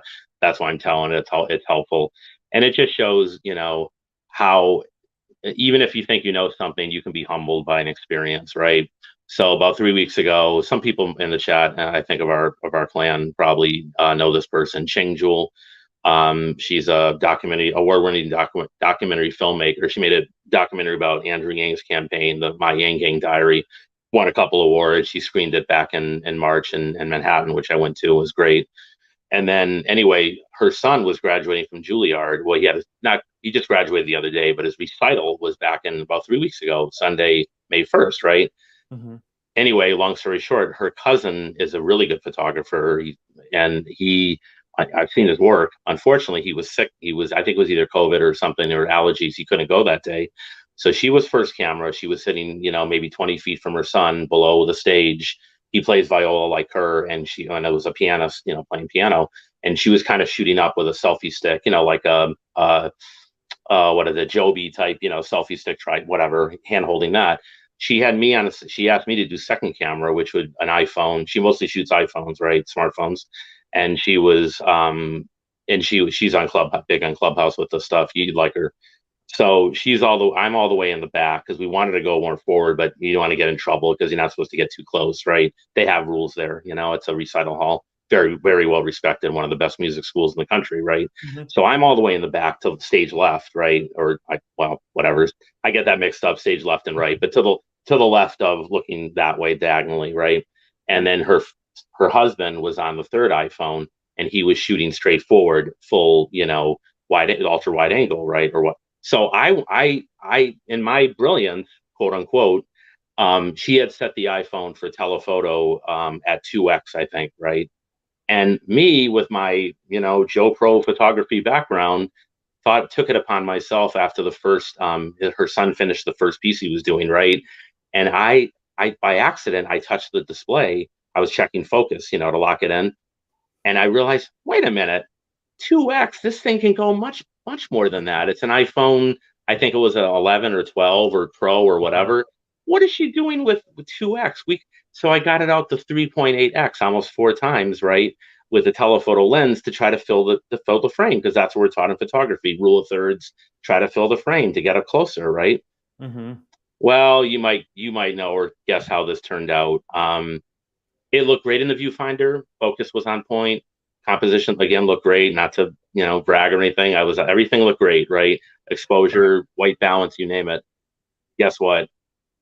She told me later, and she knew right away, because I guess she knew someone went through this experience with iPhone, or when it was 4K 60, 30 or 60, when she looked at the actual result to go edit it, it was fuzzy. Why? Apparently something gets lost with iPhone, at least with those models. They don't have the optical zoom, and the quality gets diminished when you go to look at it on a bigger display. I don't fully understand it, but it was a learning lesson with me and my, you know, whatever. I know what I'm doing. I'm going to make it better for her, you know, to try to impress her with my, you know, decades of experience. And I came off like a fool. I apologized profusely to her. I said, I'm so sorry. I forgive me. You were right. I was wrong. I didn't know what the hell I was doing. I thought I knew what I was doing. I didn't. So, you know, sometimes we need that smack in the face of reality that, you know, when someone, and she had told me, don't make it bigger. And I didn't know that there was a reason for it. So I just took it upon my, I thought that she thought that's as far as it could zoom. But what she meant was, it was far as it could zoom with still maintaining a high level of quality. Right. Right. So there it is. And Well, I mean that's unfortunate. I mean, we all have had those kind of stories. yeah. I've had some horror stories that have happened with my photography, but I want to bring someone else that's up on stage. He's in the Oh, background, cool. and it is Lalo. Hey, there he is. Yo, can What's you going guys on, hear me? man? Good. How are you? We can hear you. Okay, perfect. I'm doing great. How are you guys? It's great to be Good. Good. here. Thanks. We're Likewise. here. We're Oh, even better now that you're here. oh, thank you. You're so kind. So what's Hey, the topic so right now? we were just talking about horror stories, but actually, now that you're here, let's talk about Luis's thumbnail. I'm going to share my screen so that We people got a can third see it. panelist. I'm down. I'm down. So I'm just going to share the screen real quick. And so, what do you guys think of his thumbnail? Do you like it? Do you think it? What else do you think it like? What are you guys' thoughts on it? I like it. I'm a little biased, of course, but I do like it. I think he did a good job on it. I love to hear Layla though, because he's the big YouTuber, as they say, and Anthony has more experience than I do with thumbnails, so I'll defer to you guys as much or more than as anything. What do you think, Lalo? So I'm looking at it. I really like the thumbnail. Like the composition is great. The text is very easy to read. I like that you have two pictures of the camera. If I was gonna do anything to change this thumbnail, I just maybe feel like either the background or the image inside of the frame. Maybe you want to change that just because it might be a little redundant having the camera twice in the thumbnail. I don't Yeah, know though. I really like how it looks, but maybe you can find a creative way of putting something else to replace one of the two cameras because it's the same camera, right? So yeah, maybe you could put maybe a picture of yourself holding the camera or like a person holding a camera, just so that it kind of brings value to the fact that it's a vlog, like you're going to be recording yourself. So maybe putting a person in the thumbnail would be a good idea. What do you guys think?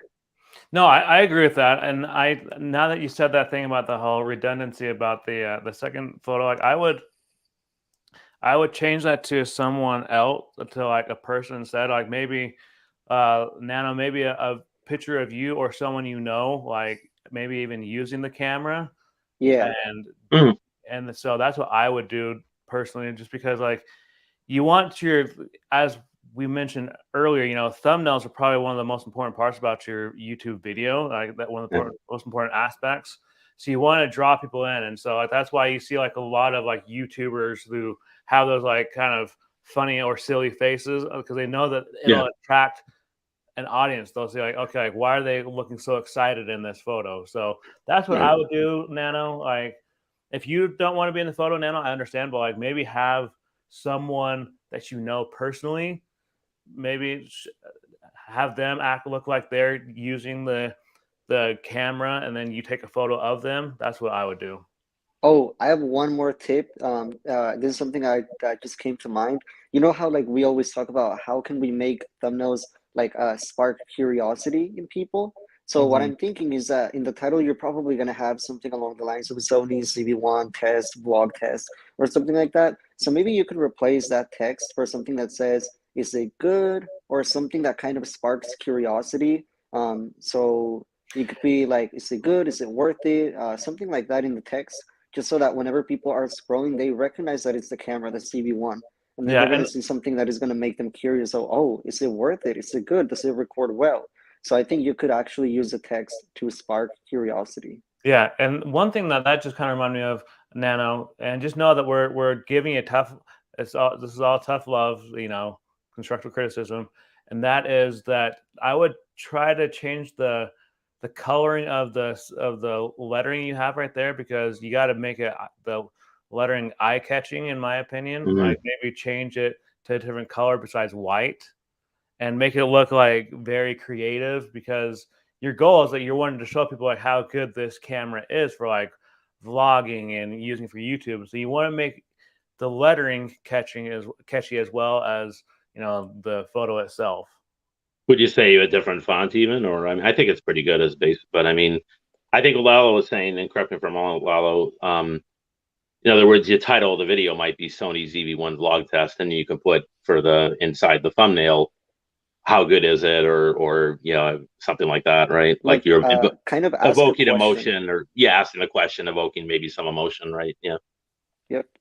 But Yeah. it's a good thumbnail. Like overall, like even if yeah, you posted it just like it is, it's still a very good thumbnail, very good design. Just want Yeah, to it say that should have some good click-through rate, Luis. for sure.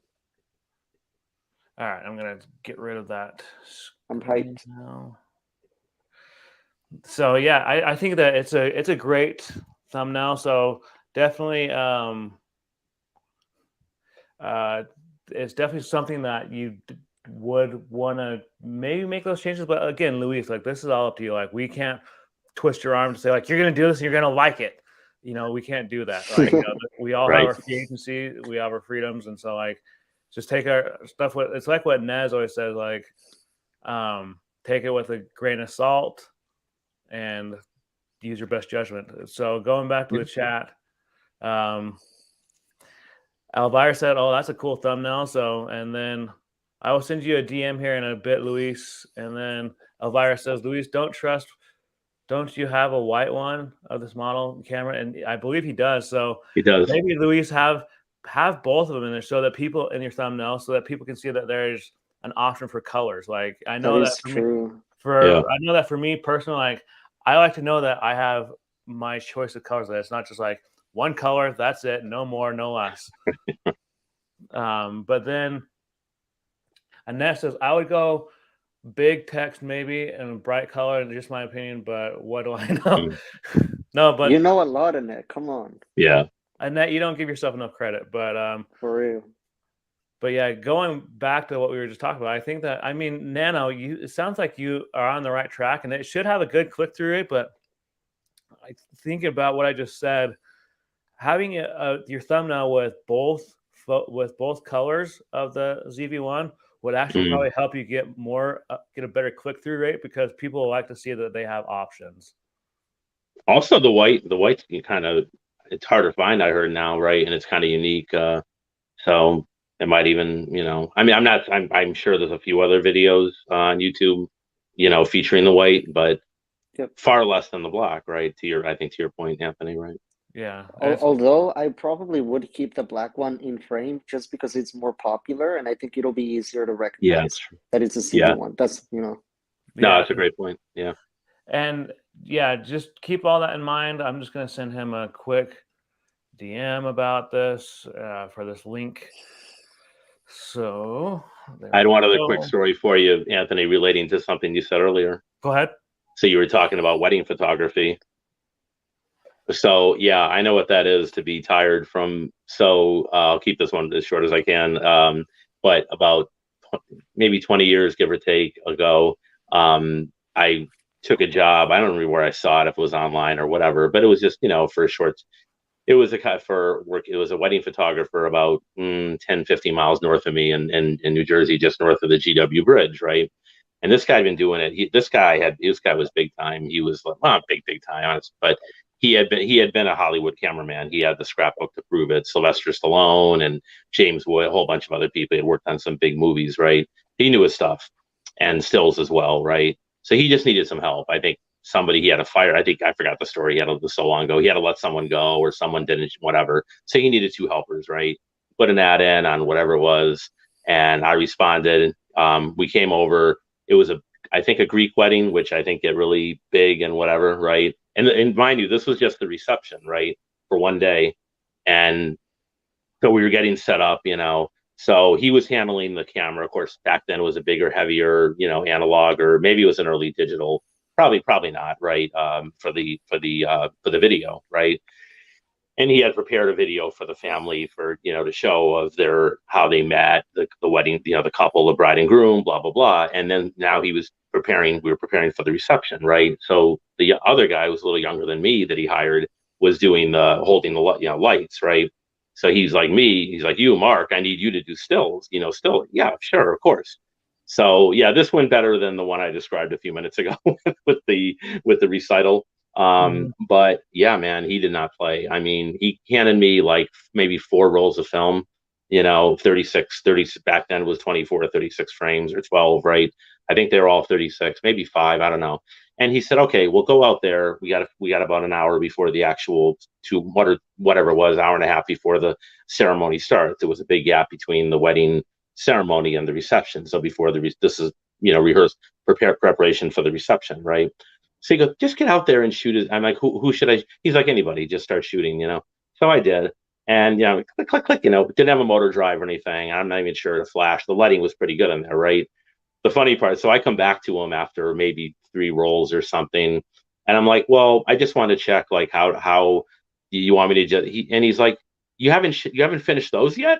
And I'm like, well, you know, I'm kind of running out of people. He's like, let me tell you something, Mark. Just finish that, okay? I've got, I don't know what he said he had in his van. He had a van with like I think he kept them in a what do you call it? Not a freezer, but like a cooler, you know, like a Coleman cooler. You know, you're supposed to keep film cool, right? And especially, I think it was the summer, right? So he's like, I've got 30, 50 rolls of film. You know, he ordered it by the carton. That's how pros would do it, right? Like a massive box, bale of film. He's like, of film cartridges. He's like, I've got 50 rolls in the van, dude. Just keep shooting. Don't come back to me until that's done. And when that's done, I'm going to give you 5 or 10, you know, more, and just keep shooting until I tell you to stop. That's it, you know? So I'm like, okay, you know, so in other words, his thing is like, and this is probably, I'm guessing this is how it works, right? And I'd like to hear your part of it. And that, you know, you're going to present the family of the bride and groom, especially a portfolio out of all those, you know, shots. You're going to narrow it down to a certain number. You're going to show them and then narrow that down again, probably at least once, right, to what they're actually going to buy, right? And he's just going to winnow out the best, and they're going to keep winnowing out the best of them, like a vetting process, right? Elimination process. So so I understood it at that point, you know, so he didn't have to tell me a third time, like just keep shooting, because, you know, he's like, film's not a problem, you know, processing is not a problem. I've got the hard work of going through them all, picking the best, and then showing them to the family so I can get paid. So he just paid us like a day rate or whatever for the work. But you know what? It was hard work. And that's, you know, that was my first, in terms of, you know, so-called professional content creation, that was one of my first exposures to it. And I was just helping someone else, but I was exhausted. I was running, you know, I mean, I was there for, I don't know, 6 hours, maybe something like that.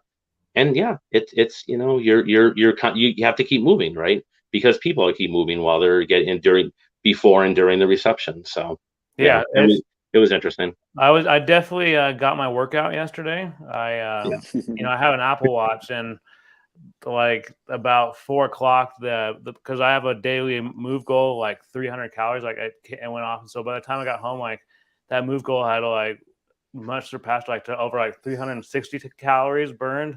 Wow. But like I was doing moves yesterday that I hadn't done for a while, like ever since because I keep telling myself I gotta go back to the gym. I gotta, you know, start bulking up again.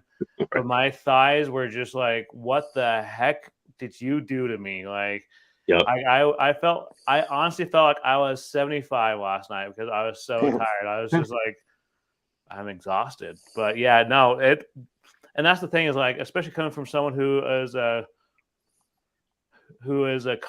photographer, like, you know, you constantly, like, I always tell people, like, look, I'm the photographer, you tell me where to point and shoot and I will point and shoot, like, you direct me what you want, right? And so it really, when it comes down to it, like, even like this can go along with anything, like, whether it be photography, videography, content creation. If you're especially, like, you know, making content for like a company, you need to just tell you, that's what I've come to learn, is that you say, like, hey, like, well, what do you want from me? Like, you know, what do you expect from me? Like, what are your expectations? You know, you kind of, you want a guide from them. But sometimes they say, like, we're just going to leave this up to you. We trust you.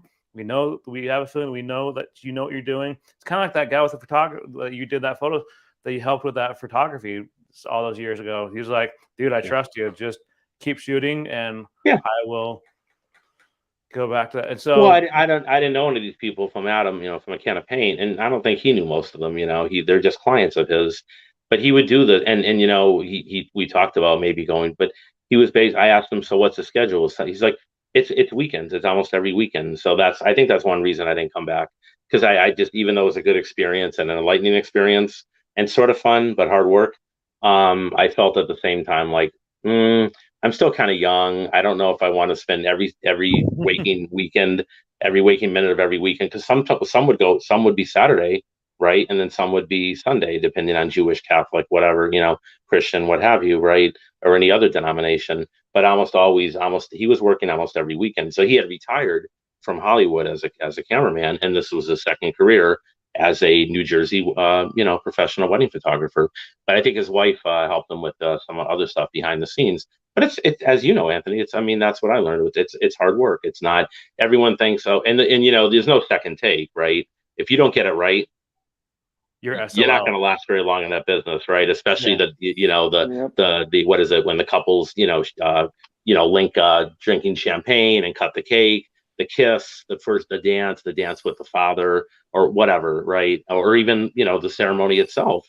You only got one take to get it right. If you screw it up, you may not last long in that business, right? So you may get a lawsuit too. So yeah, there you go. Even worse. So, yeah, you'll be SOL. And I think that one thing that I would say to anyone who is like interested in photography, and this can go along with videography, is that there's three things that we always talk about in photography, and that is aperture, shutter speed. Oh my gosh, what's the other one? ISO. That's right. Sorry, that just shows how tired I am right now. And so it's kind of like I think of it as the I just think that that's the most important part. Like, when you start talking about it, some people think that you're speaking a foreign language. I'm like, okay, like these are probably the most essential parts. Because before we go back to the chat, I want to explain. I actually had a bad photo shoot that happened when I was first starting out in photography, and I'm sure some people have heard this, but I was doing free photo shoots because my oldest brother / mentor George was saying, like, you got to do free photo shoots for a while. And so this couple contacted me via Facebook, and they're like, we want some photos. And so my aperture and everything was just off. And so all the photos and the wife was expecting within the next few months. And so I took these photos and they were all blown out. And as I'm sure you both can agree with this. Like when the photo's blown out, the data's gone, the data's lost, you're SOL. And I didn't know that at the time. And so I messaged my brother. I was like, hey, this is what's going on. And he's like, well, it's because the photos are blown out. And I was just like, oh crap. Like I felt so bad. And so I gave them a reshoot, a month later. But like my best advice to anyone, whether it be you're in doing this for photography, videography, content creation, whatever the case, make sure your settings are right before you start recording or taking photos, because it's like what Sharkfin you just said. There's no second chances, especially like for weddings.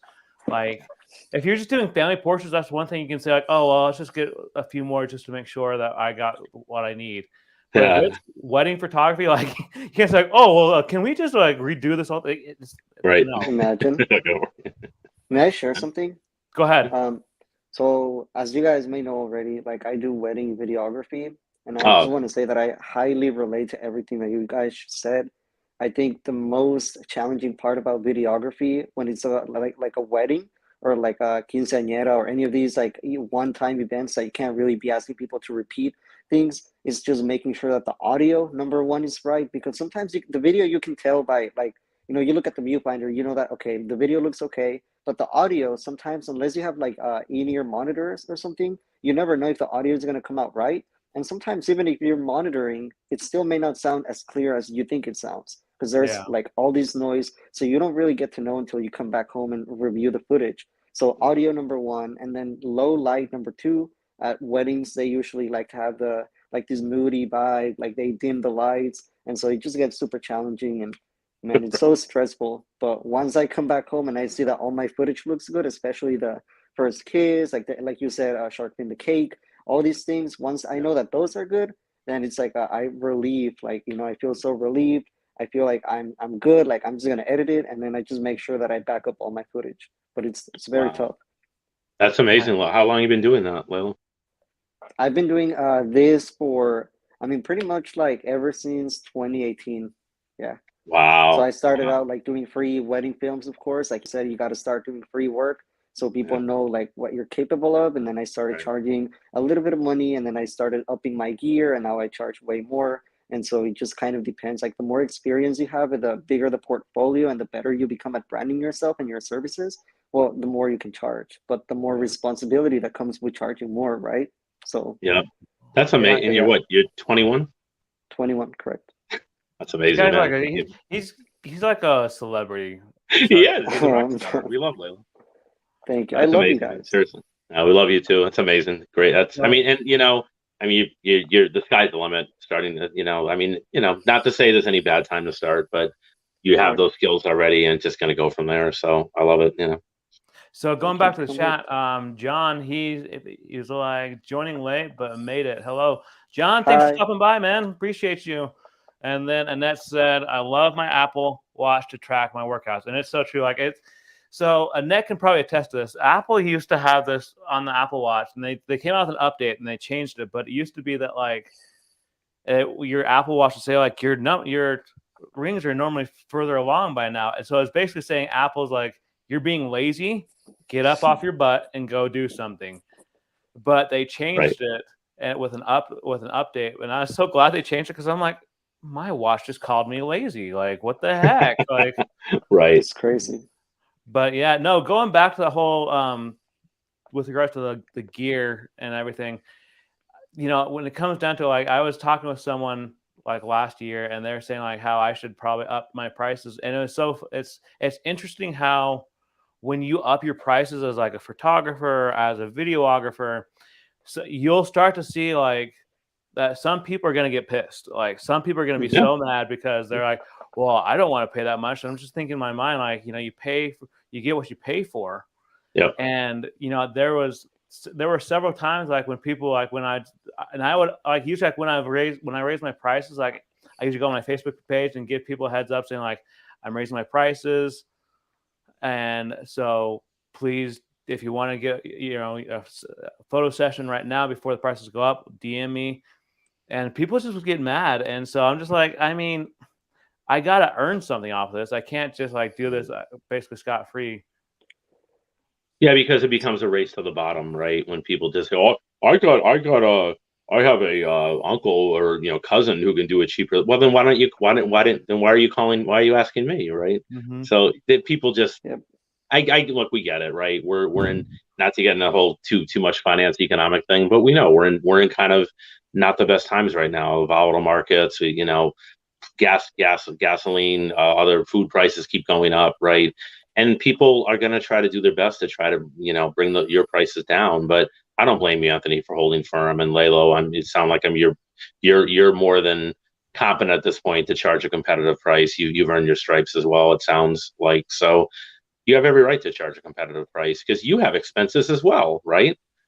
So come on, man. That you use, the gear, like the years of experience. I don't think a lot of people, and this is something that like I have barber friends, people who do, who bake, and like a lot of people don't realize that you're also charging, like we're also charging for the years of experience that we have and all the challenges that we've had to overcome to get to the level that we are. And a lot of people think, well, it just takes you 2 hours to go do a photo shoot, but they don't account for the years of experience that it took you to be able to do a 2-hour photo shoot and have amazing results. Like it takes a lot of practice, a lot of photo shoots, and same with video, same with being a barber. Like I have a lot of barber friends, and they, they always talk about how like they don't like, even though a haircut just takes like, from 15 to 45 minutes, they don't account for all the years of experience that these people have to be able to get you right, So, as opposed to, let me just put a bowl on my head and okay, well then go do that. It's you get what you pay for, right? So yeah. But without further ado, there's someone that's been waiting in the background very patiently, and it is Nano. He came up. What's up, man? Hey, Louis, there he is. Hey, I'm doing good. What's up, G? Anthony, I'm gonna ask you a question. Why are you not using the dickhead? I just don't. I prefer this instead. Like I'm gonna start using that kind of stuff here soon, but let me tell you. Sorry. Yeah, let me tell you why I used it, because of peak pops and explosives. Yeah, I will probably start using it here soon. I enjoy I'm just grateful that I finally got it working because it literally just sat there for weeks. I'm like, I got to get this stuff working. Like, this is too expensive of an item to not be using. Hmm. And it's fire. The audio sounds crisp. I typically don't use Yeah. the dead cat when I'm inside though, because I feel like, I mean, if there's not a lot of wind, I mean, I don't really see a difference personally. Yeah. Well, for me, it's just my accent and English my secondary language, so Yeah. And that makes sense. I understand where you're coming from with that. it's But hot in here. so I want to go back to the chat real quick. And so I have one of my loyal guys, Ravisha. He's actually he's in oh my gosh, I'm just drawing a brain. He's he's he's in a country where they're actually having a lot of, it's not the Ukraine, it's Sri Lanka. Yeah, he's in Sri Lanka right now. And everyone knows that Sri Lanka has been having some problems with uprising and everything. So I hope, Ravisha, you're staying safe, man. I know that you guys, I was actually listening to a live stream he did with my friend Lito like 3 weeks ago. And he was saying how he wasn't sure, like, how long they were going to have electricity, but I guess they were able to keep the electricity on. But he's just saying hello to everybody. Yeah, Sri Lanka. And so, Wow. Ravisha, we hope you're staying safe, man. We really hope that you are staying safe and that you get what you need. And Lalo just dropped out for some reason. But Uh-oh. so Nano, let's tell everyone about your channel, like what you do for your niche. So I'm a content creator in the mobile technology, and I do it for beginners to level up your mobile experience for a better tomorrow. So learn the basics so you can become a content creator, or if you want to take pictures of your kid, know how to take memories for a better tomorrow. Now, okay, point issue. Okay, oh damn, there was my christening or baptism on my kid, and I took a wrong picture. So the basics, just general basic stuff. Yeah. So how long have you been doing content creation now, Nano? Well, I've been going back and forth because I quit for a whole year, and then I came back. So, Okay. So if you, so I don't know, like 2 or 3 years. I don't know. I'll go back and forth. Currently, right now, I have 774 subscribers. yeah.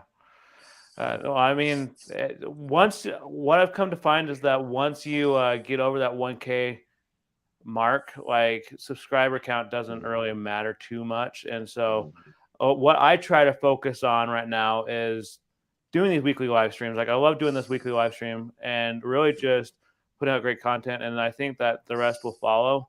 I don't just think I strongly believe because I've talked with several content creators about that. But we're glad to have you here, Nano. So for those who don't know, Nano is Luis's nickname. He's been going by that for some time now, right? Yeah, since I was a little kid, my mom put me that nickname. So, And they make fun of me because Mark and Mindy, nanu nanu. So that was a joke. That's a cool we're glad to nickname, have though. you here, man. So, Yep. Lalo, let's tell everyone. I haven't had a chance to let you tell everyone, what is your channel about? Like, what do you do for because you have 2 channels, right? And what is your first channel about, and what's your second channel about? Good question. So my first channel, the Spanish one, I didn't really start with a niche in mind, but I guess YouTube literally told me what my niche was because the videos that I was doing about this specific topic ended up getting a lot of views, and that is life in America as a Mexican immigrant.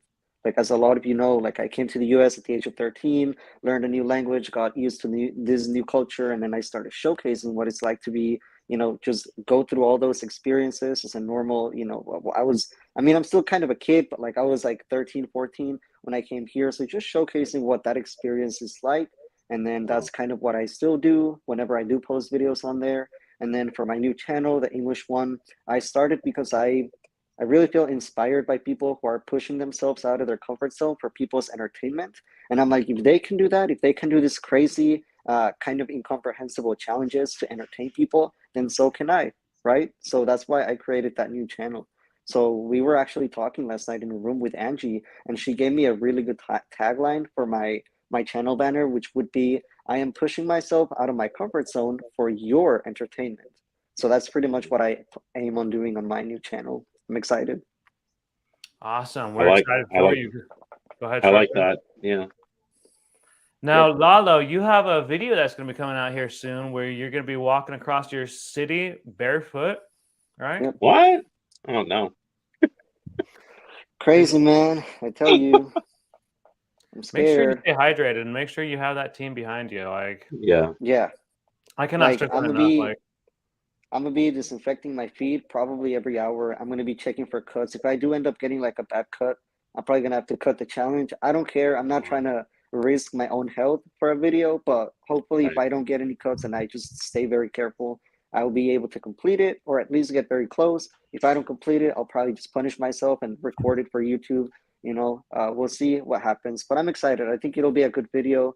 I have a script ready. I have an idea of how the editing is gonna go and flow. So it's gonna be fun. yeah, no. Can I ask you a question?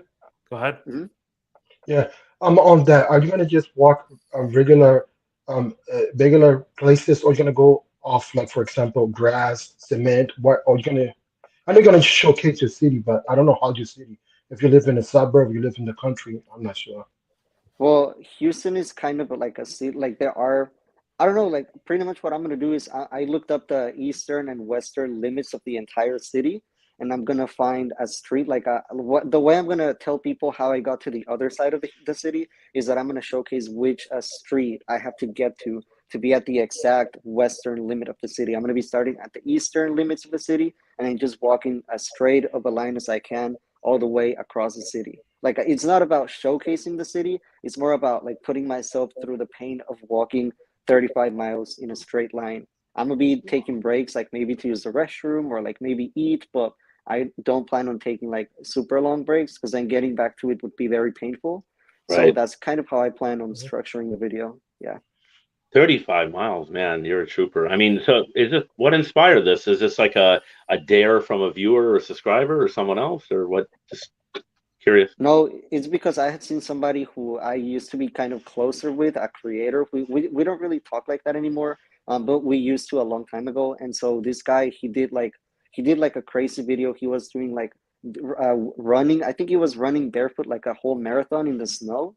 And so Wow. I had messaged him like, dude, like first of all, you're crazy, but good job. Like he actually completed it. I think it was a marathon or a half marathon. He ended up getting frostbite, but I mean, Oh that's my because God. he was doing it in the snow and like the snow was melting, so it was more of like ice. So, I mean, it was really tough, but he ended up like the video ended up performing really well. And then I had messaged him and he had given me the idea of why don't you do a video like that, but maybe like put your own twist. So I'm like, what can I do that is equally kind of as shocking, but that I'm not gonna get frostbite because I'm not trying to go through all of that. So I'm like, maybe if I walk across my whole city barefoot, I mean, maybe I'm gonna be really sore. Maybe I'm gonna get a lot of blisters, but I think they'll kind of go away in a few days. So, I mean, yeah, that's Wow. Yeah, I how know the the feeling idea came about. because I Amazing. did I participated on the Walk for Hunger in Massachusetts, where I live in Boston, and that's 20 miles. Imagine I Yeah, did it for 5 years, and it's difficult. wow. I can imagine 35 barefooting. I'm scared, man, but the I just hope I can do it, man. I don't wanna disappoint myself. Like I'm gonna invest in this video because I'm gonna pay people to come help me out recording. So, I mean, I Wow. just hope I can make it happen. You know. Now, Lalo, what's the name of your new channel? I'm trying to find it so I can put it in the chat. Yeah, I see you. Sure. I think I'm gonna have to send you the link because right now, because it's such a new channel, I don't think it appears on search. But it's just my name. It's Lalo. So what you can type in the search bar would be Lalo, my first video, and my video should come up. I think that should come up in the search. Okay, one sec. You guys can. Why don't you guys just keep talking while I search this? Sure, sure. No, that's But yeah, amazing. man. Yes, I see you, Anthony. Thanks for that. Can No, I? that's amazing. That's amazing, Lalo. That's I mean, amazing. yeah, Can I Thank you, amazing. explain thank you. my thumbnail behind my reason that I did it like that?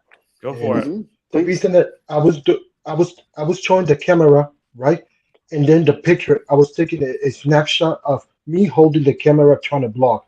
So that was the purpose. So I guess that was the purpose. Like, oh, I'm holding the camera, and I'm trying to block. So it's like a snapshot of what I'm doing. That was the purpose behind. Right, right. That's awesome. I mean, I think it's going to be a great thumbnail, Nano. You're going to really, I think it's going to have a good click through rate. You're going to really just kill it with that video because Yeah. So I don't know if I need because I like your constructions criticism, But I was like thinking, if I throw a picture, I'm doing different. Everybody put themselves. I just don't want to do the norm. So I said, let me think about it. I'm blogging, so I'm taking a picture of me trying to blog. I don't want to put my face. I just want to put the camera because that's the focal length of the actual storytelling. So I don't know if y'all agree with that or I need to change it. I mean, I'm willing to listen to learn. I feel you. That's a very good point.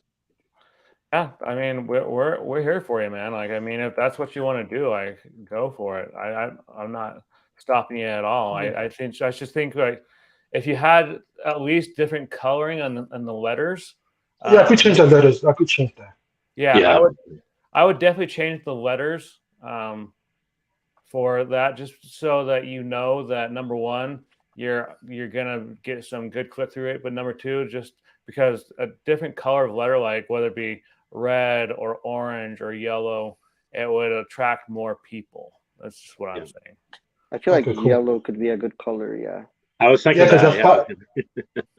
You know why? Because that's part of my banner. I could use the same color of my banner. Right. Cool. And see, there again, that's another reason to use that. If it's part of your branding colors, use it, man. Yep.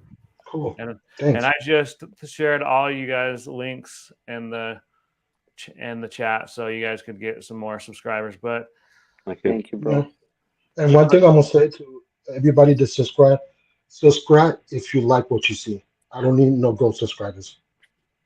yeah, I just believe in helping people to grow. Like I believe there are a lot of content creators who they're like, oh, I don't want you sharing your content links in my live streams. I'm like, go for it. Like I believe that we grow together and we fall together, and so like that's why I always tell people like, hey, go for it. And so so before we end, because I haven't had dinner yet and I'm kind of hungry. Shark Fin, you're going to be dropping a new video, your first video this week, right? Yeah, that's my plan. Yeah, Okay. so it's simple, just talking head, 2 minutes, introductory, but it hits all the points. I took I had started something last fall, I think, when I first had the idea I was going to get serious with it, and it was a little too salesy. It was probably 4 minutes long. It's like, just cut it down, just get to the point, So it hits what I wanted to hit of, what the channel is going to be about. I'm bringing a little humor, a little bit of call to action, or invoking some emotion, and that's it. Just keep it simple, and so that's the plan. Maybe just a tiny edit or two on it, and then I'm just gonna see if I can push it out, and I'll give everyone a heads up on Twitter. So yeah, I'm shooting for this week. So well, we're excited for that. And then Lalo, you got Thanks. your big journey video that you're going to be doing. And then Tech for Your Needs, you do a weekly live stream on Monday nights, right? Correct. And I'll be working on the blogging video and the thumbnail. Hopefully I could get it out this week. All right, guys. Well, with that being said, I'm gonna end the stream just because I gotta go get some food. I'm hungry. You won't like me when I'm hangry. Uh-oh. Mr. McGee. But with that being said, make sure you guys go check out their channels, and if you feel like you can relate to their content, subscribe to their channels because they got some great content coming out. And I always end like this, and I'll just keep ending with it. I am your friendly neighborhood photographer. And with that being said, do not live in the past, but instead live for the present and the future. Thanks, guys, for being here. I want to give a big shout out to those in the chat. We had Elvira, Ravisha, Annette. Nana was in the chat before he came up on stage. We had Lalo in the chat and Sharkfin. So thank you all. Thank you guys for coming up and joining me this week. We do this every week at 5:15 Mountain Standard Time.